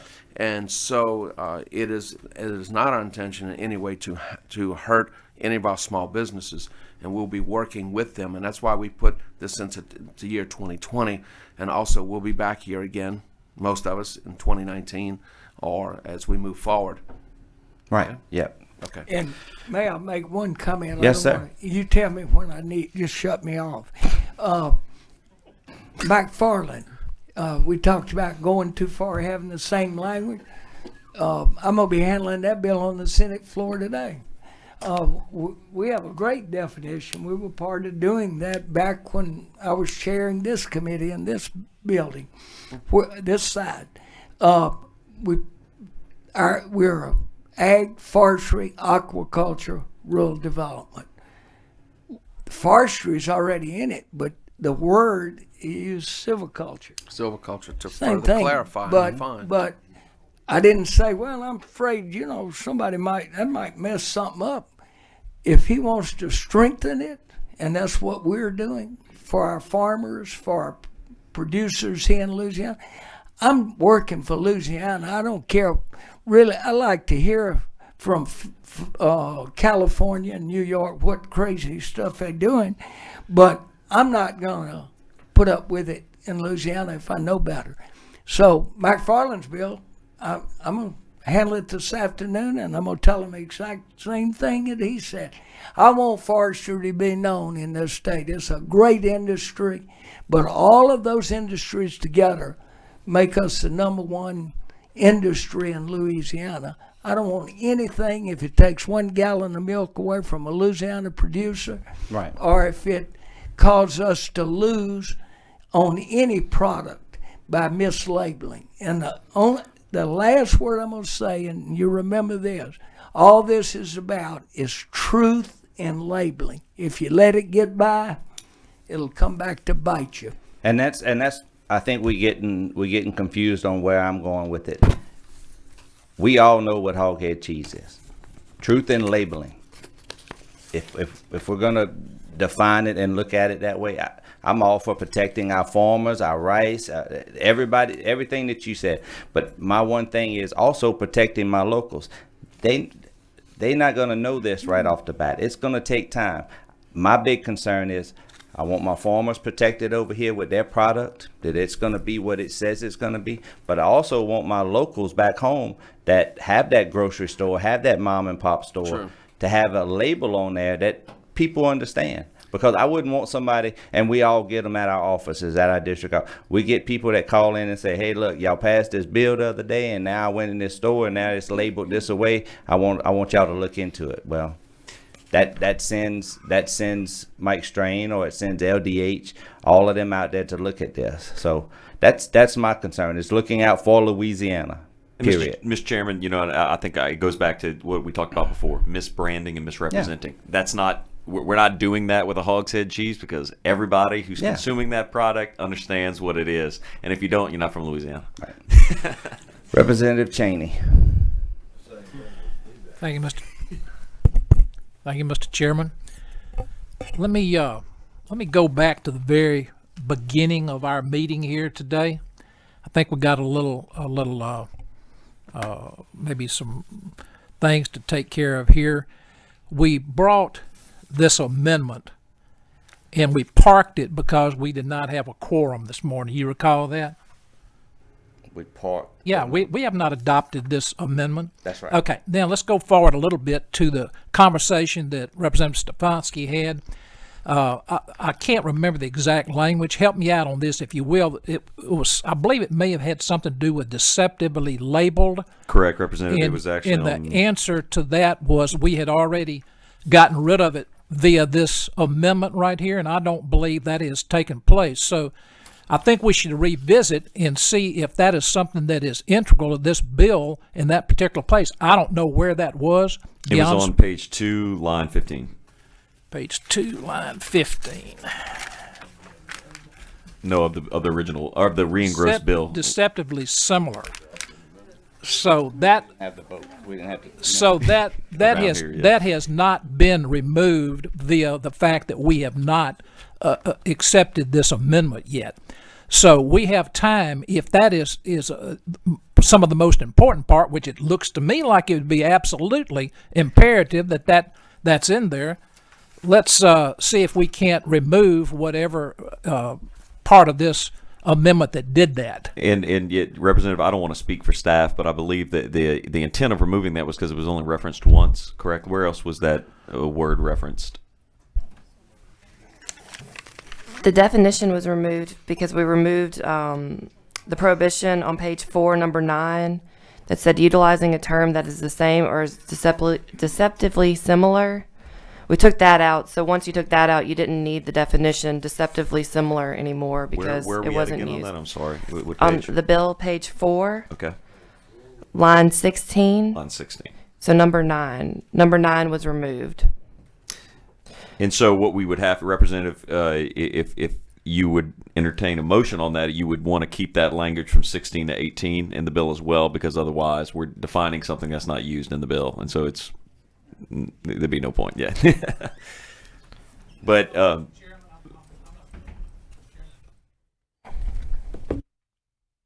appreciate it.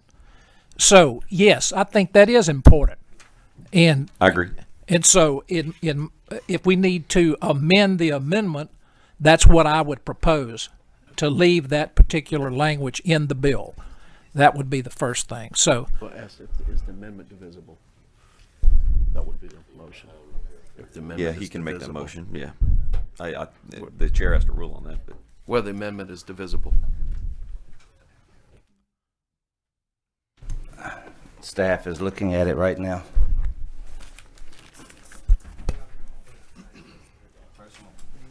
Personal privilege, Representative Brown. Thank you so much, Mr. Chairman and committee.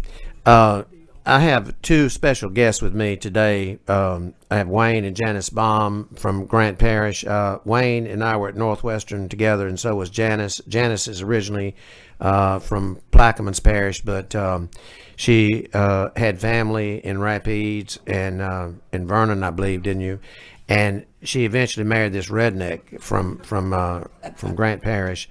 But we've been friends for 49 years, and Wayne is a wonderful story because 3 years ago, God gave him a second chance and gave him a new heart. And he's doing really well. He's living again and having a great time and gardening and everything. But please welcome Wayne and Janice Baum.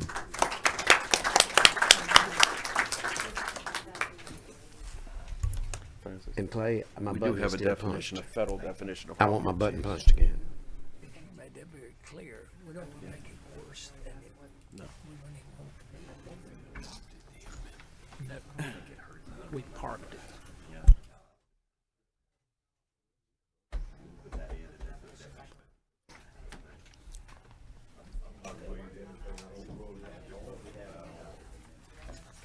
Pull my mouth back. Apologize.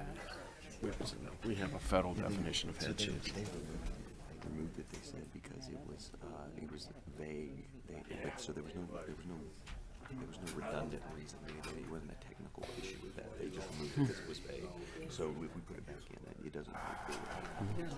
I think it's good. I like that one.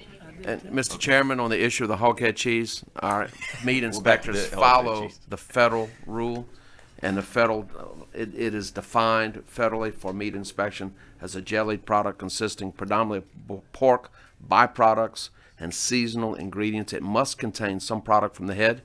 Extenders like cereal, salt derivatives, non-fat dry milk, etc., are not permitted. It's not. as ingredients. It's not the ingredients that I'm worried about. It's the labeling part. That's what I keep bringing. It's the labeling part, I understand. and that's what this bill is: truth in labeling. And I think the commissioner is saying that That's it's the actually definition. defined. It is that defined. hogshead cheese is that term is actually defined specifically what it is. So you wouldn't be in violation of mislabeling. 'Cause Well, that's what it's I know actually- I know a lot of the stores that I have do not put any meat from the head in the hoghead cheese. They use Boston butt. It's pork. Yeah, but that's not what the definition said, Not what the Representative. definition The says. definition says it has to derive of meat from the head. It must contain some. That's what the federal law says. Yeah. All right, Representative McMahon. Commissioner, Yes, sir. we were talking about the laboratory grown meat replacement. Yes, sir.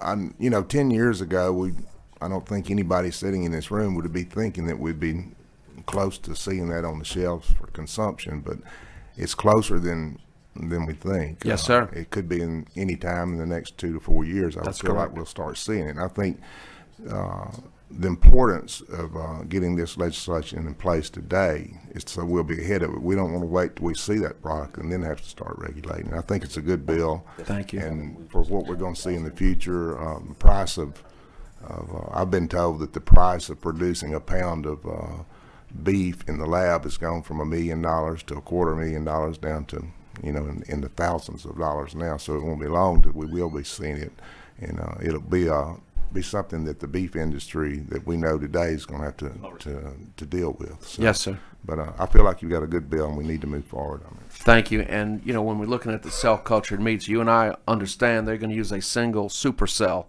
to create a monoculture of this protein cell, which is not meat. It's not diversification. There are many issues that really need to be looked at, but it's not meat, Correct. Okay. And Representative Cheney, since I actually made the motion to adopt that amendment, and they were mainly technical in nature, from what I can see, other than that one, we can just rescind the amendment, and that's what I'm going to do. So I won't offer that amendment. Representative Emerson. Okay, just a quick follow-up question. I'm not going to keep you as long as I did last time. What about, and personally I think this is disgusting, but something like imitation crab. Can you still use the word imitation in crab or no? Because that's kind of a long-standing thing.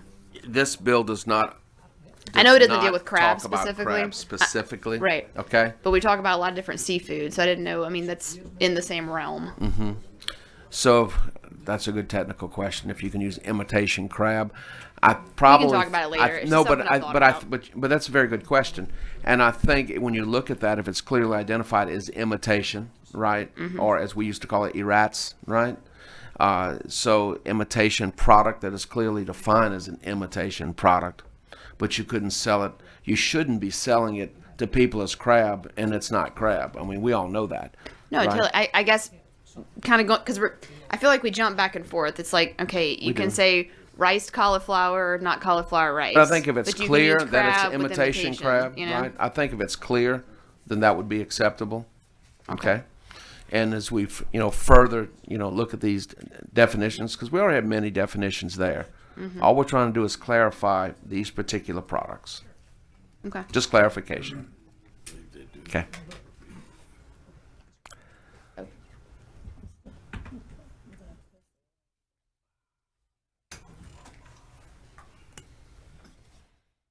Representative Cheney. Thank you, Mr. Chairman. Okay, so this has been, now we've withdrawn the amendment, so I'm good with that. What I just wanted to say in general about the bill is this. This bill is ag specific with its terms, definitions, and guidelines. So I think it's needed to fully protect all of our ag providers in industry here.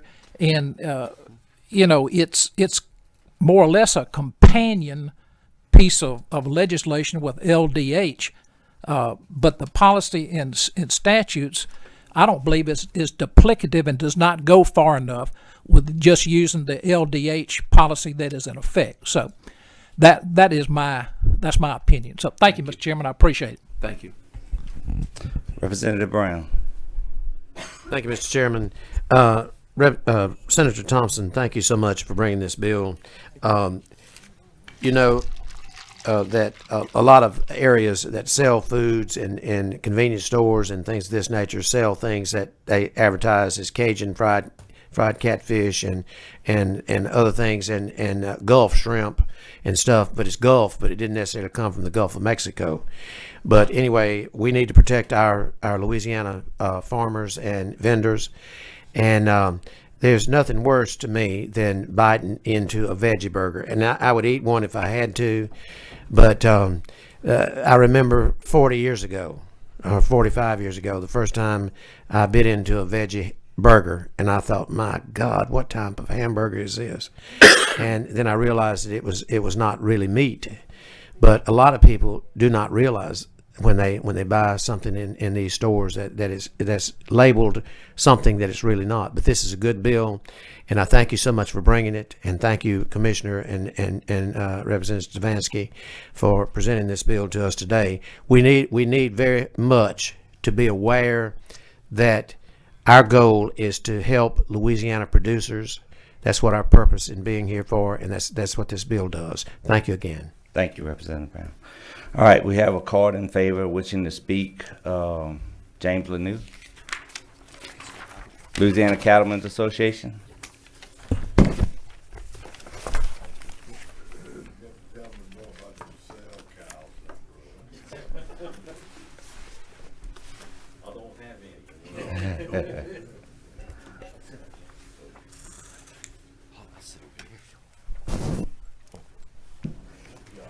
Good morning. Thank you for being here. Good morning. Thank y'all for coming. I cleared the table. It's all good. My name is James Liller. I'm president of the Louisiana Cattlemen's Association. I'm from Vermilion Parish. I am a cattle producer. Been involved in the cattle industry all my life. We have a product, a good, safe product, a muscle-based protein that we're very proud of producing to the public. We've got a history with it, and I thank y'all for all y'all's remarks toward that area and that.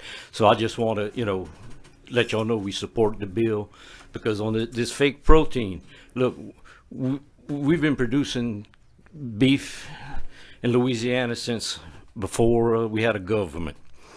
And so we know what that product is. We know the pitfalls and what it takes to produce a good, healthy product for the consumers. We don't know with this cell culture. Right. And they're wanting to call it beef. I've read articles in that. They want to call it beef. They want to come there and use our hard work and that, selling our products, making our good product. They want to use our name. I'm not saying that I don't want people to eat it. If you want to eat that stuff, I'm with you, Mr. Representative Gwynn. Go ahead, y'all eat it. But we want our product protected, and I don't want to take too much of y'all time. And thank y'all for the effort, and thank y'all for all y'all public service. And thank you for being here today. It's you know as well as anybody that this committee is out looking for our farmers and our cattlemen and so forth. So we appreciate you coming down. We appreciate everything you do for our state. And thank you. y'all. And I'm glad it represents y'all. One question, Representative Gwynn. Yeah, I just thought that we ought to be promoting Vermilion cattle a little bit more. Because that's all organic cattle down there that's worth more per pound. I won't argue with you, buddy. You agree with that. And thank you for coming. Appreciate your testimony. I'm going to disagree. Thank you, Representative Gwynn. Okay, well, yes, that was the thing. We all need to stick together in that. Yes. Thank you, sir. Thank you. All right, we have 3 cards in opposition. Did you want to go ahead and read those other green cards in? Go ahead. Also in support but not wishing to speak, Robert Joyner with the Cattlemen's Association, Joe Mapes with the Farm Bureau, Kane Webb with USA Rice, Andy Brown with the Farm Bureau, Jackie Lower with the Rice Producers, and Kyle McCann with the Farm Bureau, and Ross Thibodeau with Louisiana Rice Producers. All in favor but not wishing to speak. Thank you. All right. We have 3 cards in opposition. Tyler Jameson, Impossible Foods, Christopher. Come to the table, Christopher. And Dan with Plant-Based. Come on up.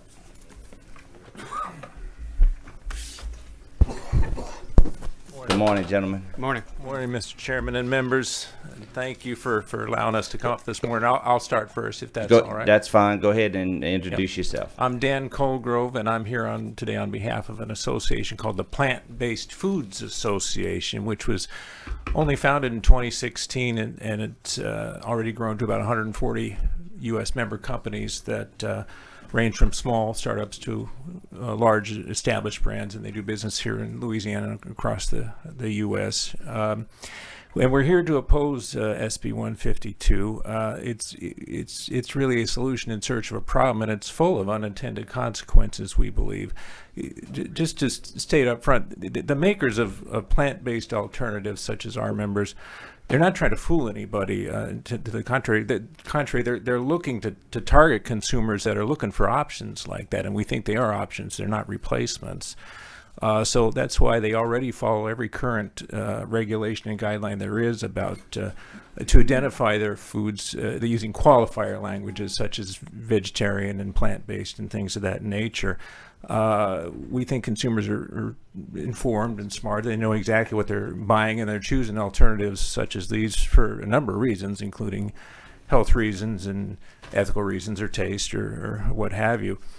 So we think enacting a law of this nature is going to frustrate consumers who are already seeking out these options, and it's a very fast-growing category. It grows at approximately 23% per year last year. Having said that, Mr. Chairman, members, there are a lot of problems with the bill that go beyond the areas it purports to cover. As it's currently drafted, it would prohibit anyone from representing an agricultural product as a food for which a definition and standard of identity has been provided by the Food, Drug, and Cosmetic Act, unless that product conforms to the definition and standard, which is the federal law controlled by the Food and Drug Administration, not the USDA. And that does dramatically broaden the category of food products that could be impacted well beyond meat alternatives. And just looking around last night and then a little bit over breakfast this morning, I came up with a few examples that would not conform, that may be of interest. There are clear standards of identity for noodles, believe it or not. That does not include rice noodles. It's only wheat-based noodles. They would not be in compliance with this bill. They'd have to be relabeled or pulled from the shelves. There's a pretty popular product by a company called Good Foods called gluten-free white rice bread. That does not conform with the standards of identity for bread. They only concern themselves with flour. That would have to be pulled from the shelves or relabeled, or it would in Louisiana. Mr. Chairman, your example on hoghead cheese is a very good one, I think, with respect to the discussion about that, because while there may be definitions about that under the USDA, again, the reference in SD 152 applies to standards of identity put forth and controlled by the Food and Drug Administration. And they have a pretty clear standard of identity for cheeses, and meat is not mentioned anywhere in those. So your hoghead cheese producer in your town would not be in compliance with the law and could be subject to enforcement under the bill as currently drafted. And finally, it certainly opens up the dairy issue, which is I recognize is a whole other issue. FDA actually is in the midst of a pretty extensive review of how to a re-examination of the standards identity for milk and dairy products to take a look at plant-based things like this, which we fully support. But as of right now, rice milk would not be in compliance with this bill as it's written. It'd have to be relabeled or pulled from the shelf. So just a few things, just for me fooling around on the laptop last night. There's probably a lot more. So having said all that, we think, again, the bill is really searching for an answer when there may not be a need for those answers. It's very broad, and with respect to the sponsors and everyone else, we would respectfully ask that you reject it at this time, and thank you. All right, thank you. Next. Good morning, Chairman Sheikh Snyder and members of the committee. My name is Tyler Jameson. I'm Director of Government Relations at Impossible Foods. I speak today in opposition to SB 152 because it would limit our First Amendment right to free speech and our ability to accurately describe our product in a way that consumers understand. Impossible Foods makes delicious foods directly from plants. We're not cell-cultured products. We're just plant-based products. This includes the Impossible Burger, our flagship product, which debuted in 2016 and is currently served in over 7,000 restaurants, including 25 here in Louisiana. It includes local favorites like the Chimes here in Baton Rouge and major chains including Red Robin, and soon Burger King will be carrying the Impossible Whopper in every store in Louisiana and across the country. Lately, Little Caesars also began testing the Impossible Sausage Supreme Pizza. And, the Impossible Burger is made primarily of soy protein, potato protein, deflavorized coconut, and sunflower oil in the molecule heme. The Impossible Burger and other foods we plan to make are not animal meat, but they are plant-based meat. We make our food directly from plants, and we want consumers to know it. We would never try to trick consumers into thinking they are eating meat from livestock. We are doing the exact opposite by clearly emphasizing to consumers that our food comes from plants. That's the entire point of what we're doing. That's why the company exists, is to make meat from plants. If you go to Plucker's Wing Bar for dinner this evening, you'll see the Impossible Burger on the menu, and they describe it as a burger made entirely from plants. Our website and marketing materials are equally as clear and aren't from the carcass of, aren't a carcass that is edible by humans, as this bill defines meat. We invite consumers to try meat made from plants, which is 100% plant-based. To further illustrate that there is no consumer confusion, it was recently reported that Burger King saw an 18% increase in foot traffic after introducing the Impossible Whopper at its St. Louis area restaurants. Consumers are actively seeking out the Impossible Whopper to try something new, not because they think it's beef. We plan to be in grocery stores with the Impossible Burger later this year. We oppose SB 152 because it will impede our ability to market our product truthfully to Louisiana consumers for what it is, plant-based meat. SB 152's censorship of our retail labels will put us at a disadvantage in the market. If we aren't able to accurately describe our product, consumers won't buy it. Calling the burger plant-based meat, combined with the ground beef appearance of the burger, lets home cooks know what to do with the burger when they unwrap it. You cook it like ground beef. If we have to call it something like red ground soybeans or a plant-based mashed food product, nobody will know how to use it, or we'll have to go through extreme measures to describe something that can more accurately be described for what it is, plant-based meat. Federal labeling laws already prohibit deceptive labeling. The FDA has policies and procedures in place to take action against companies that aren't clear about the ingredients in their food products. From a practical business perspective, creating a patchwork of labeling laws and introducing new standards that will have to be interpreted and fleshed out is unnecessarily burdensome and costly. As you have heard, Missouri passed a similar law last year, and it's already going through months-long litigation over its constitutionality, and Louisiana would likely face similar costly lawsuits. For these reasons, we believe this bill isn't needed and sets a bad precedent, and respectfully urge a no vote. Thank you, and I'm happy to answer any questions. Thank you. Next. All right, so I brought with me today just a few examples of labeling done. Go ahead and introduce yourself. Sorry, I'm Christopher Bizzle, just a citizen of Baton Rouge. Yes. I brought to you today a few examples of things that are in the market today that you can go to Walmart, you can go to Albertsons, you can go and find these things today, right? So there is the Beyond Burger, which is labeled as a plant-based burger patty. There is Beyond Sausage, plant-based. Amy's veggie sausage, Gardine's chicken strips, and Albertson's own O Organics plant-based organic burger patties. All of these say in at least 2 different places that these are plant-based. These are not trying to trick anybody. They say what they say because they need to inform people who are vegan or vegetarian that this is what is a substitute for them. This is what they can eat. Louisiana is not necessarily a super vegan or vegetarian friendly place currently. I can tell you that on the Baton Rouge Vegans Facebook group, I see posts daily that's where can I go get something to eat downtown? I've gone to Syrop's at least 5 times now, and I would like some more options, right? I went on a road trip to passing by Lake Charles around dinner time, and I had to go to join a Facebook group of Lake Charles vegans to find a place to get something to eat there that my girlfriend could eat. I love meat-based products, okay? So it is, but for her, it is a very, very difficult time finding things. So they go to grocery stores to try and find these things.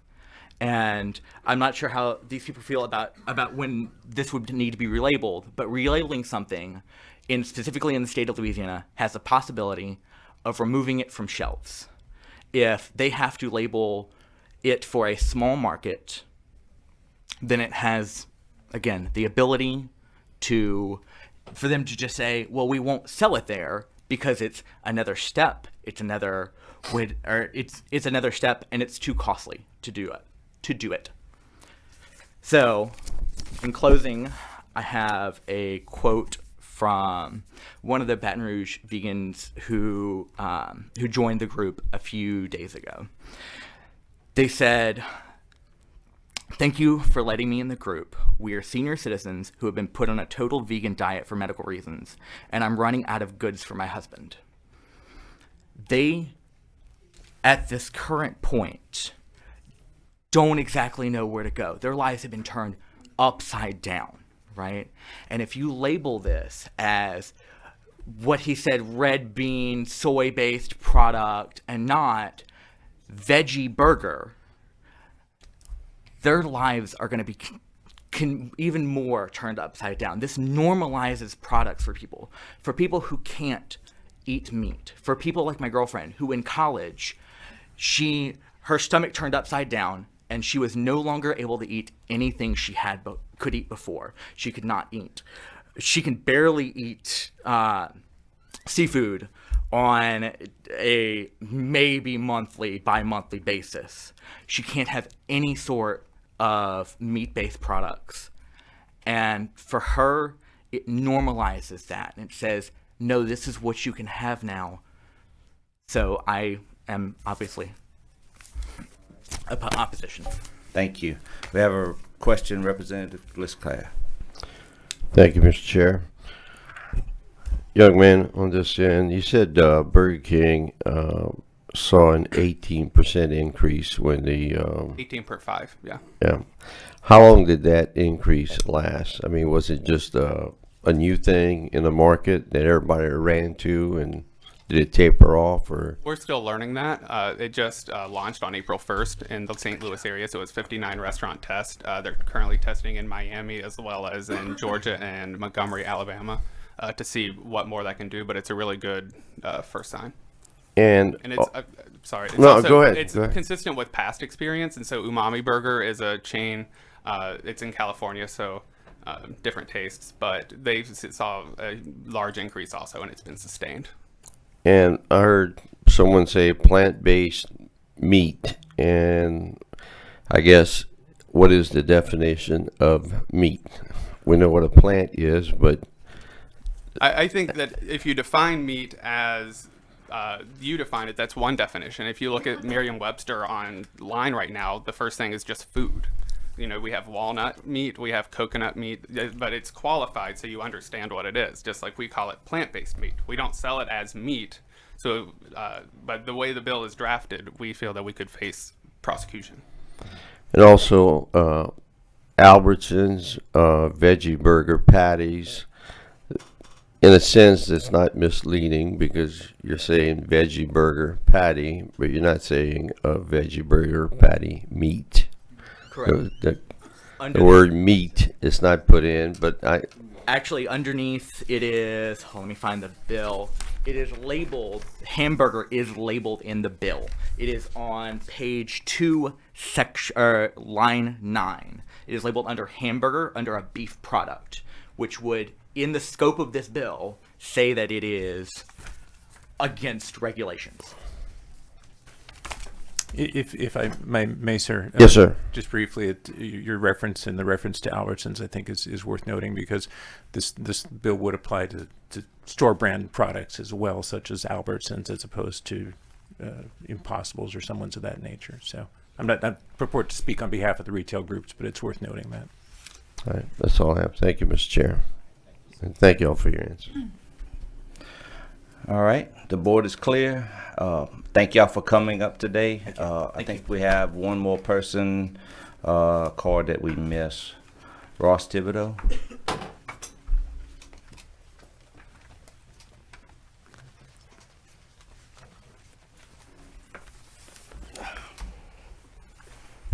How's everybody today? Thank you, Mr. Chairman, and thank you to the esteemed members of the Louisiana House Committee on Agriculture. My name is Ross Thibodeau, and I'm here today representing Louisiana Rice Industry, the Louisiana Producers Group, and USA Rice. I'm a fourth-generation rice farmer from Acadia Parish. Our family's farm, Thibodeau Ag Group, grows rice in Acadia and Vermilion Parish in southwest Louisiana. The Louisiana rice industry has been a pillar for Louisiana agriculture and Louisiana business for over a century, providing thousands of jobs across the state from the cultivation, drying, and milling of Louisiana rice. The rice industry has also led the way in conservation and sustainability, creating habitats that support a thriving crawfish industry, and home to more than half North America's dabbling duck population.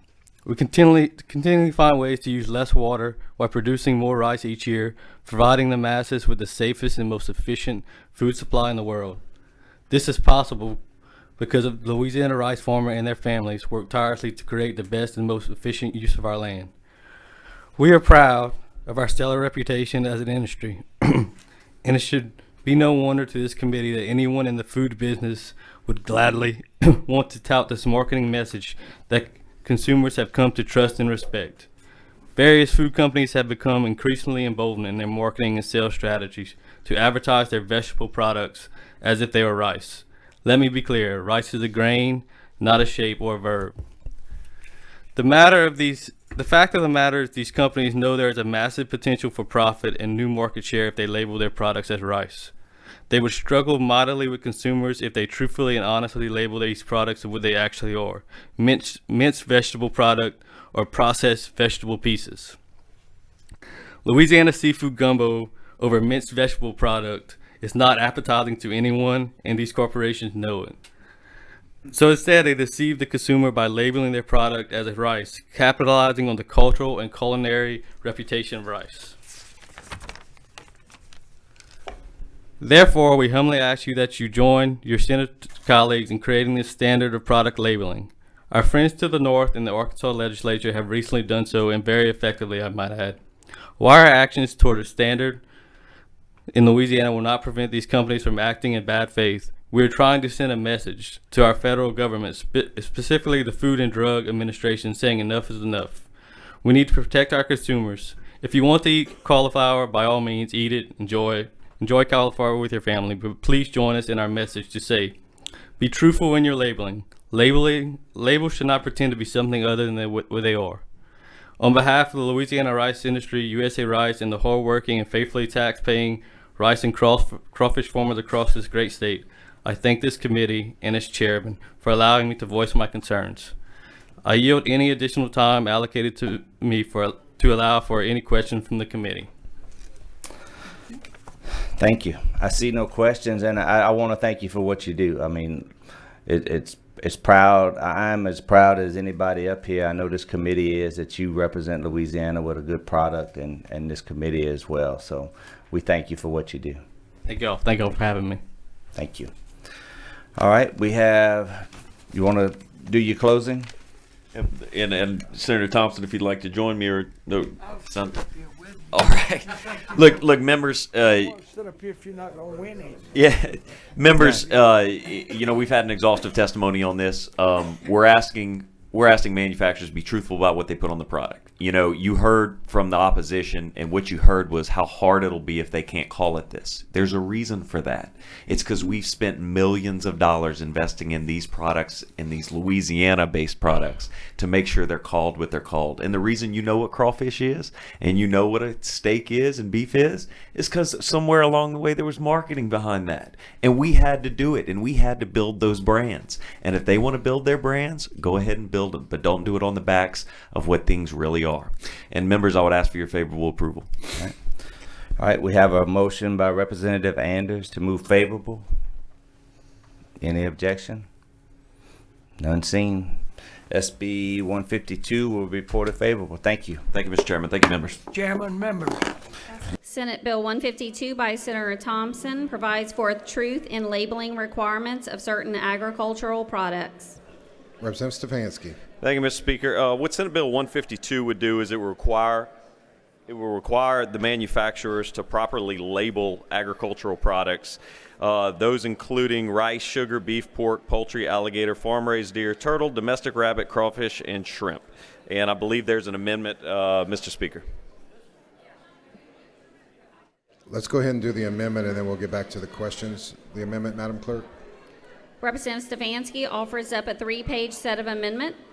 The number is 3517. Representative Stefanski on the amendment. Members, the majority of these amendments are technical in nature. As you can see, the one that is not is specifically regarding rice. It only prohibits the use of the term rice, not riced, R-I-C-E-D. So, in a variation of that term, only specifically rice. And I'm happy to answer any questions about that amendment. There are no questions on the amendment. Is there any objection to the adoption of the amendment? Without objection, the amendment is adopted. For a question on the bill, Representative Scheck-Snyder. Good morning. Morning. So, we had a long discussion on this bill in committee, and I'm 100% behind protecting our farmers. But my big issue on the whole bill was protecting our local business owners, stores, and so forth. So the only question that I didn't get that I'd like just to have explained, clarified, because I don't want anything coming back, and I know our farmers don't neither. They don't want anything coming back on our local businessmen. But if somebody was in violation of this false labeling deal, commissioner comes in and talks to them, who gets penalized for that? Does the person who affixed the label? So say a company that I purchased product from in Minnesota, that would be the one that would do it? Correct. How would we do that? Well, ideally, we can't go out of state to enforce this. It's a Louisiana issue, so we could enforce it in the state. And you'd have to give me a better example of me able to answer. So say to me, there's a company. I'm a local store. Yeah. I buy a product from a Minnesota company that labels it cauliflower rice or whatever it may be. Just pick whatever you want. Correct. I put it on my shelves, and then I get looked at and said, "Hope this labeling doesn't match our requirements." Correct. And so the violation would be with that Minnesota company, and the civil penalty would fall in Louisiana against that Minnesota company. So we would have to rule them into Louisiana, and they would have to comply with that rule to come here in order to enforce it.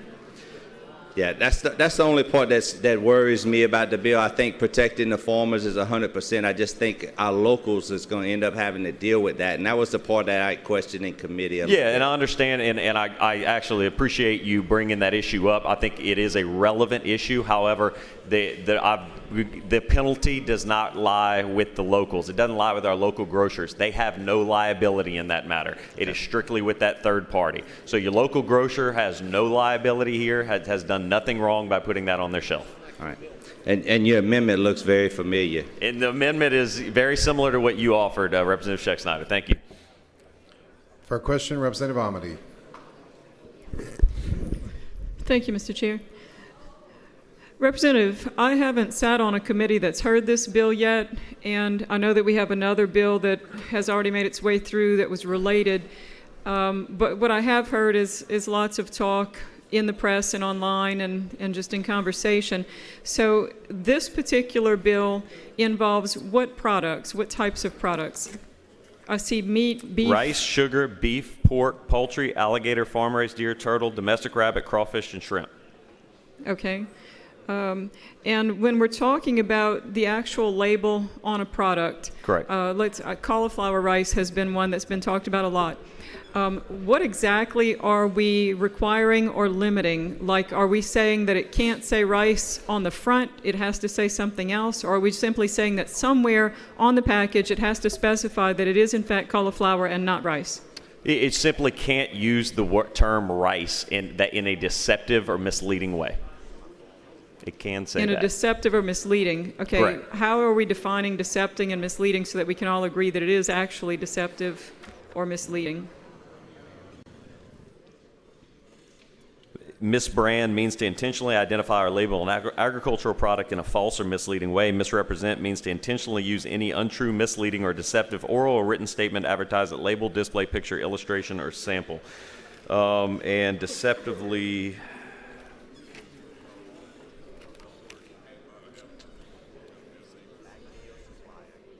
I'm trying to find the subsection where it defines deceptively. If you tell me what similar. page, I want to follow along. Yeah, okay. So where I first gave you that was on page 3, line 11, lines 1 through 5.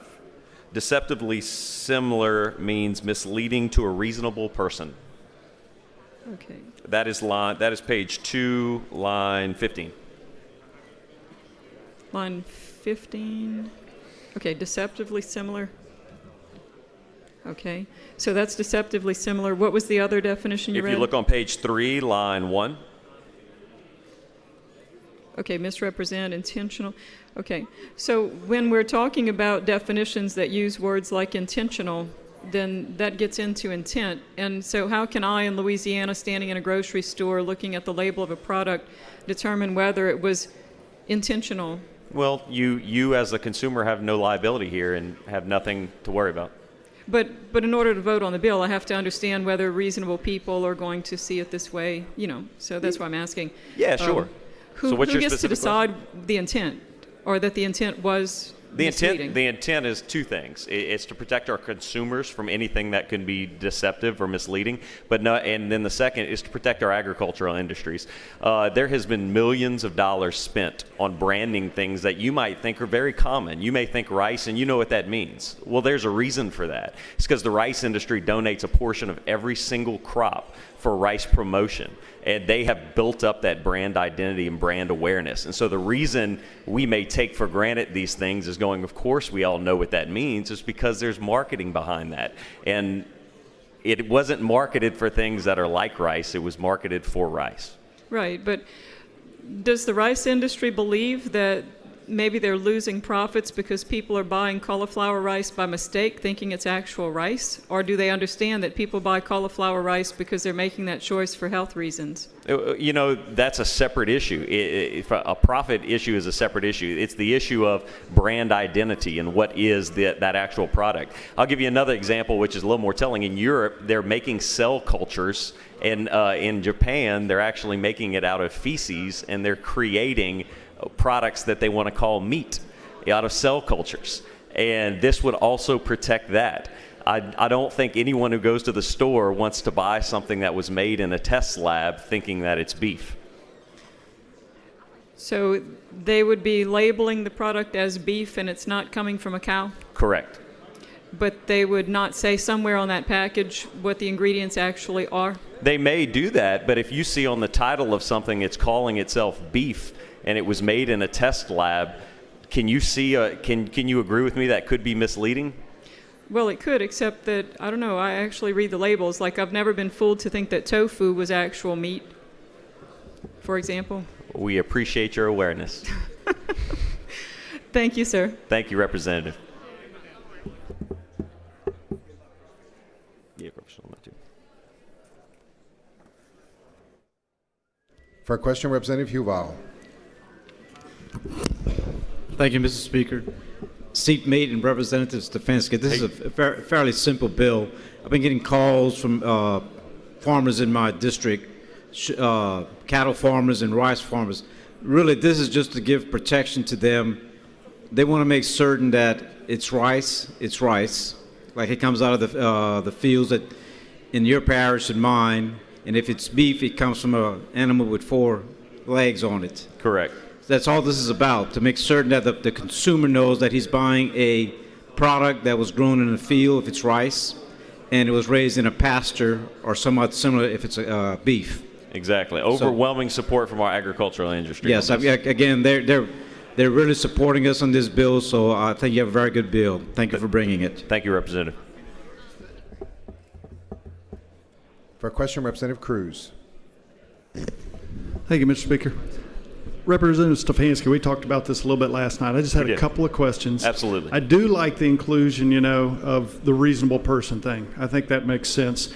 But I was wondering how widespread this problem is. I mean, I have never bought cauliflower rice, but does it say cauliflower rice on the package? Some do. Some have variations that say riced, and that's something we're not looking to prohibit. But some are actually calling it rice, R-I-C-E. But does it say cauliflower rice? Correct. Or sometimes it can say rice at the top and cauliflower at the bottom. I'm kind of wondering, would a reasonable person think anything with a prefix of cauliflower would actually think the rice is rice? You could think, look, they make all kind of variations of strain of rice. We have jasmine rice. We have all these different kind of things. But the difference between this and those variations is that's actually rice. It's grown. It's a strain of rice. It's flavored rice, these other types of things. Cauliflower rice, as we know, is not rice. It's cauliflower that's been grated down or shaved down to look like rice. So what would a manufacturer have to put on their label, for instance, for this product, do you think? Something as simple as not rice. Something as simple as just not using the term like rice in their rice-shaped name. cauliflower parts or something? Okay. That'd be fine. And my other question was, I didn't get to hear committee, is it said the commissioner may employ people to check this. Did they talk about what the cost may be? Yeah, he talked about it. He has they're self-funded in this department. They have the ability to do this with no additional cost. He testified to that. So they've had extra money floating around for a while, and now they can use it for something? I'm not here to answer about their finances. I know he testified that this would not cost our taxpayers or his department any additional money to enforce this or regulate this. Interesting how that works. Thank you, Mr. Stefanski.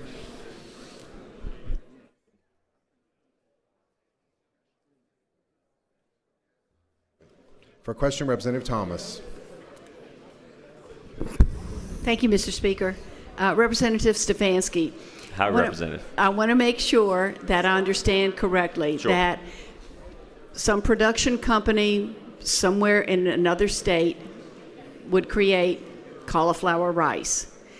So what this bill is asking is that 49 other states, cauliflower rice can be sold under the term cauliflower rice, but not in Louisiana. Do I understand that correctly? Well, there are other states that are moving towards this. Arkansas has already done this. Missouri's already done this. Many of the other states are moving towards the beef capacity that I talked to. I believe it was 14 other states are all moving to make sure that you can't grow beef in a test tube and call it beef on the store shelves. So, but to answer your specific question, using that exact term rice in the name of something, not the brand, but in the name of a product, would not be allowed under this bill. So if Louisiana grocers received a product that was called Louisiana rice and it was on the Louisiana Cauliflower rice, yes, ma'am. Cauliflower rice, and they could actually put something across the label that would wipe out the word rice. Correct. And just leave cauliflower. They could do that, but there's no liability with your grocer. Your grocer has... No, I understand that. But yes, you are correct. Something as simple, in my opinion, as just putting a sticker on it and saying not rice solves the entire problem. Okay. Thank you, Representative Stefanski. Yes, thank you. Thank you, Mr. Speaker.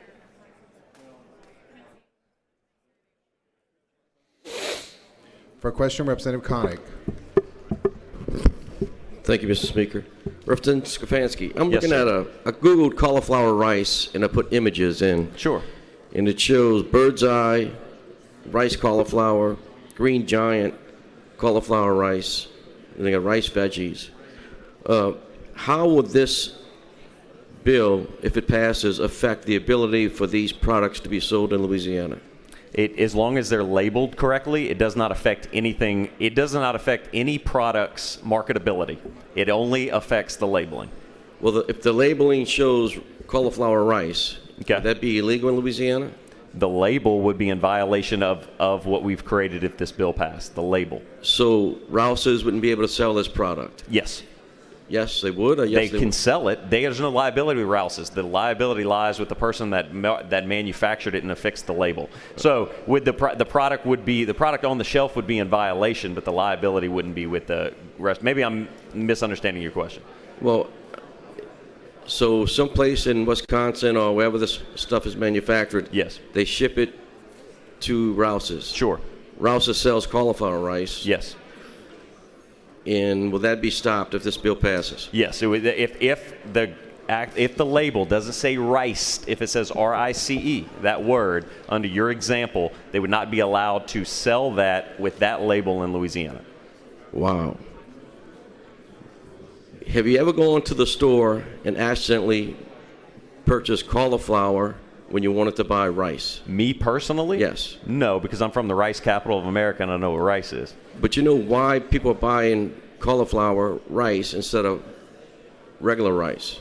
I have no problem with why they're buying it. I have a problem with, like I explained to you, and it's not just about rice, it's multiple products. But do you realize people are using this cauliflower rice to lower the carbs? Yeah, I'm happy for them. They can continue to do that under this bill. But you're going to prevent that from happening with No, this I'm bill. not. They can continue to do that under this bill. This will not prohibit the selling of cauliflower in any variation in Louisiana. But you just said that the labeling, Rouse's couldn't buy or put on his shelves a product that was in violation of this law. They have the opportunity to affix a new label, to modify the label. There's several other things they can do. This does not prohibit the selling of anything in Louisiana. It requires that the person affixing the label identifies it correctly. That would be added expense, I would think, For whom? For the consumer. For the consumer? I believe the manufacturer, it would require them to be truthful about how they're labeling their product, Okay. Representative Connick. Last question. How is this going to affect Rice University from playing baseball in Louisiana? Not at all. All right. For a question, Representative Terry Brown. But I'm more worried about LSU baseball. Mr. Stefanski, is it not true that you can put riced cauliflower rather than cauliflower rice? That's correct. And if you have crab meat that's not crab meat, you put imitation crab meat? Correct. And those are the things that the Agriculture Committee discussed in the hearing. And if it's imitation green string beans, imitation whatever it is, if you put the word imitation on the imitation beef, correct, then it would be legal. And all we do put is one word, imitation, on there. Correct. It's not actually beef, or it's not actually rice. It's imitation riced cauliflower. Correct. R-I-C-E-D, riced. Correct. Thank you, Representative Stefanski. Thank you, Representative Brown. For a question, Representative Cruz. I'm sorry, I got to make sure I clarify something No between problem. what Representative Scheck-Snyder and then Representative Connick said.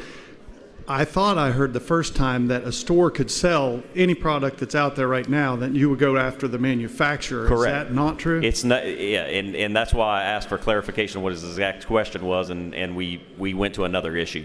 There is no liability with the grocer. The liability is with the person that affixes the label. So the grocery store can sell whatever they want, And they're not if they're liable selling for anything. something that has rice on it that's not rice, the state's going to go after the manufacturer. Correct. Okay, thank you. For a question, Representative Billiot. Yes. Probably one of the largest industry that I know about that is out supporting this bill is the American Sugarcane League. Are you aware of that? I am. All right, thank you very much. Thank you. This protects our sugar farmers. It protects our rice farmers, all your beef, your cattle. About every agricultural industry is in support of this bill, as well as your local people that produce that. For a question, Representative Mike Johnson. Good morning, Representative. Good morning, Representative Johnson. Thank you. Thank you for all of our guest ministers, by the way. You're welcome. I've introduced more ministers than I have bills this session, but that's a good thing. That's a good thing. That's a good problem to have. Yes, sir. If I understand, the Department of Agriculture is supportive of this bill. Correct. And all this does is protect the consumer. Correct. And most importantly, does it not, in fact, support our farmers, and our cattlemen? 100%. We had members of the Cattlemen's Association come and testify, members of the Rice Growers Association come and testify. The sugar industry is behind it. This helps our Louisiana farmers and agriculture industry, which is one of the largest industries in the state. And I'm getting notes that Rouse's and maybe some other supermarkets are not in favor. How does this give them heartburn in real world? I don't understand, because as long as they're not the ones who produce the product and affix the label, there's no liability there for them. You know, this supports, and look, this is supporting Louisiana businesses with this bill. Well, I think you have a good bill, and I certainly intend to support you. Thank you, Representative. For a question, Representative Hilferty. Thanks, Mr. Speaker. Rep. Stefanski, have Yes. we had any issues of consumers being harmed by a mislabeled product? Do I have any issues of it? Did we hear any in committee, or are we aware of any? No. Okay. So we're Of harmed, like physically harmed? Like I thought it was, I mean, maybe an allergy or something. I thought it was this, but it was actually that. Senator Thompson testified that his wife brought cauliflower rice home for his gumbo, and he was offended. Okay, offended. That's the only example I have for you. Okay. When we asked the producer to relabel this product for Louisiana specifically, Sure. It's not just Louisiana. There's multiple. There's 2 other states that have done this, and other states are moving towards so this. 2 other states. Yes. 2 other rice growing states where this is very important. They're going to relabel this for our state. I would assume the cost for that relabeling will be passed along to the consumer. I don't think that, because that's typically how these things work. I don't have the evidence to tell you one way or the other. Okay. Well, I appreciate it. Thanks, Rep. Stefanski. Thank you for the question, Representative Hilford. For a question, Representative Leger. Thank you, Mr. Speaker. Representative Stefanski, do you have any concern that Louisiana consumers are just going to continue to buy the product as labeled on the internet or through some other source, basically removing the ability of our local vendors to sell these products, and kind of circumventing the whole regulation? I guess I'd never considered that, to be honest with you, about buying these products online and having them shipped in, although obviously that's possible. Yeah, I'm sure you're aware that suddenly people are ordering more and more Absolutely. groceries and other things through Amazon and through other means. Absolutely. And I kind of share the concern that Representative Hilferty has, which is it seems to me what the bill is doing is it's trying to mandate that manufacturers relabel their products for Louisiana, Arkansas, and Missouri. Is that what you said? Yes. So those 3 states, which are about 12 million people or less, I'm just not sure how manufacturers are going to respond. Have we heard from any manufacturers about their concerns about We didn't have any manufacturers testify in committee, although I wasn't present at the Senate side, obviously. So the only testimony was offered by the agriculture industry and then the grocers, or the... No, we had, there was testimony from, I guess you would call it, the alternative food supporters, I guess, the Impossible Burger people. That's the best thing I could. Okay, I probably gave them a lot of too much publicity on that. So they were advocating for against cauliflower rice against the bill. Correct. Suggesting that it wasn't confusing, that we shouldn't try to force the change. Their main argument, Representative Leger, was that it would be a tremendous amount of marketing capital to be able to build their identity, and which goes to the crux of this argument. The reason you understand, and most of the people in this body understand so easily what rice, beef, crawfish, all these industries are, is because there were marketing dollars spent to do that, to build that brand identity, and to allow another industry to piggyback off of it, which can be misleading or misidentifying something, shouldn't be allowed, in my opinion. So what are the penalties for mislabeling? Are they financial? It's a civil penalty. No more than $500 for each violation. So if there are 20 bags of cauliflower rice, then it's possible it'd be $500 times 20 bags to that manufacturer. Yes. Okay. Thank you. I understand why you're bringing the bill. Thank you, Mr. Speaker. For a question, Representative McGee. Thank you, Mr. Speaker. And Representative Stefanski, I apologize if I asked a question that's already been asked, but I was in the Senate. No problem. I'm just curious, has another state passed similar legislation? Yes. Which states? Arkansas. Arkansas. This bill and Arkansas are pretty identical. And I read language in here that said that the commissioner can basically get an injunction for anybody that violates the provisions. Wait, say that again. I'm sorry. I'm sorry. I read a provision where the commissioner can get an injunction against a company if they violate, or get a restraining order basically from. Where are you reading that? What line? I think it was in the digest. Oh, I don't see that. I'm under penalty. If you look on page 5, Representative McGee, line 11, it discusses penalties. This says proposed law authorizes commissioner to seek and obtain injunctive or other civil relief to restrain and prevent violations of proposed law. Oh, yeah, line E. If you look on page 5, 24. And so prohibiting, it's been a while since I looked at this, but prohibiting a company to sell its products in your state, that would not violate the Interstate Commerce Clause? In my opinion, it doesn't, because we're not prohibiting them from selling it. We're prohibiting them from mislabeling something. It's different. Okay.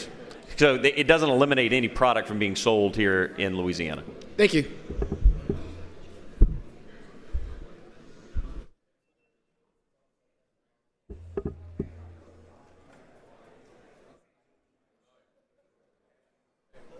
There are no other questions for the floor on the bill. Representative Jay Morris. Thank you, Mr. Speaker. Members, I rise in support of this bill. The libertarian groups that have opposed this are simply wrong. They're wrong because this bill simply requires the truth. Who can be against the truth? It doesn't mandate consumer choices. If they came out and said you have to buy rice instead of cauliflower, or if it said you can't buy a big package of sugar, you can only buy a small package of sugar, then yes, I'd be with you. But this is simply saying, put the truth out there and let the consumer buy what they want. And for that reason, I think this is good legislation. It protects our farmers, our people who live and work in this state. And so I would urge you to support one of the larger industries. It's not, the truth will set you free. So please vote for the truth. Thank you. For the floor on the bill, Representative Amity.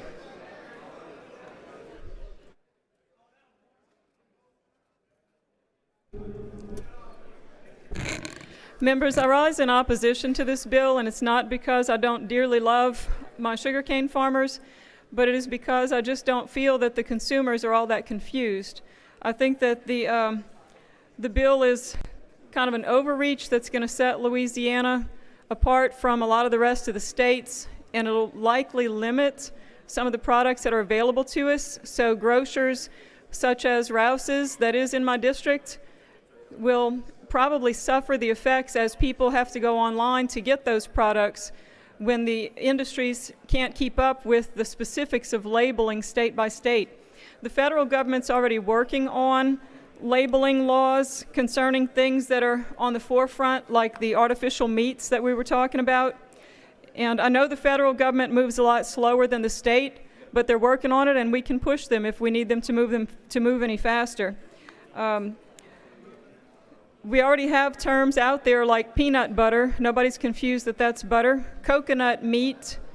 Nobody's confused about that. And as in a particular public service video I made recently, gummy bears, which are neither gum nor bears, even the meat of a pecan is called meat, and we know that that's not coming from a cow or a pig or a chicken.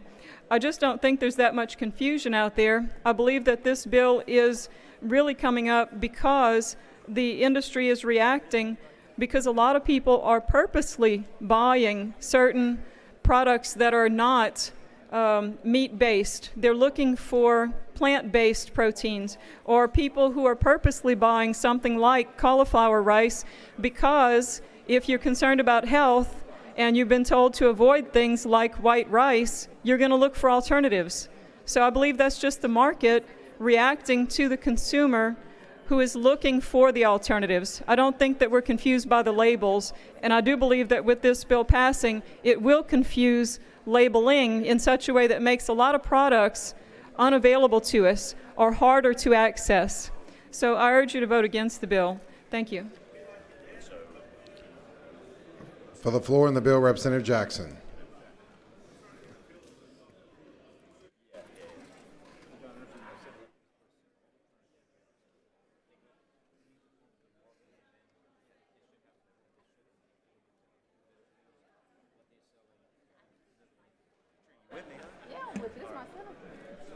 Members, I'm going to speak in favor of this bill simply because Louisiana is the #1 agriculture state in this. Agriculture is the #1 industry in our state. We all survive off of agriculture in this state.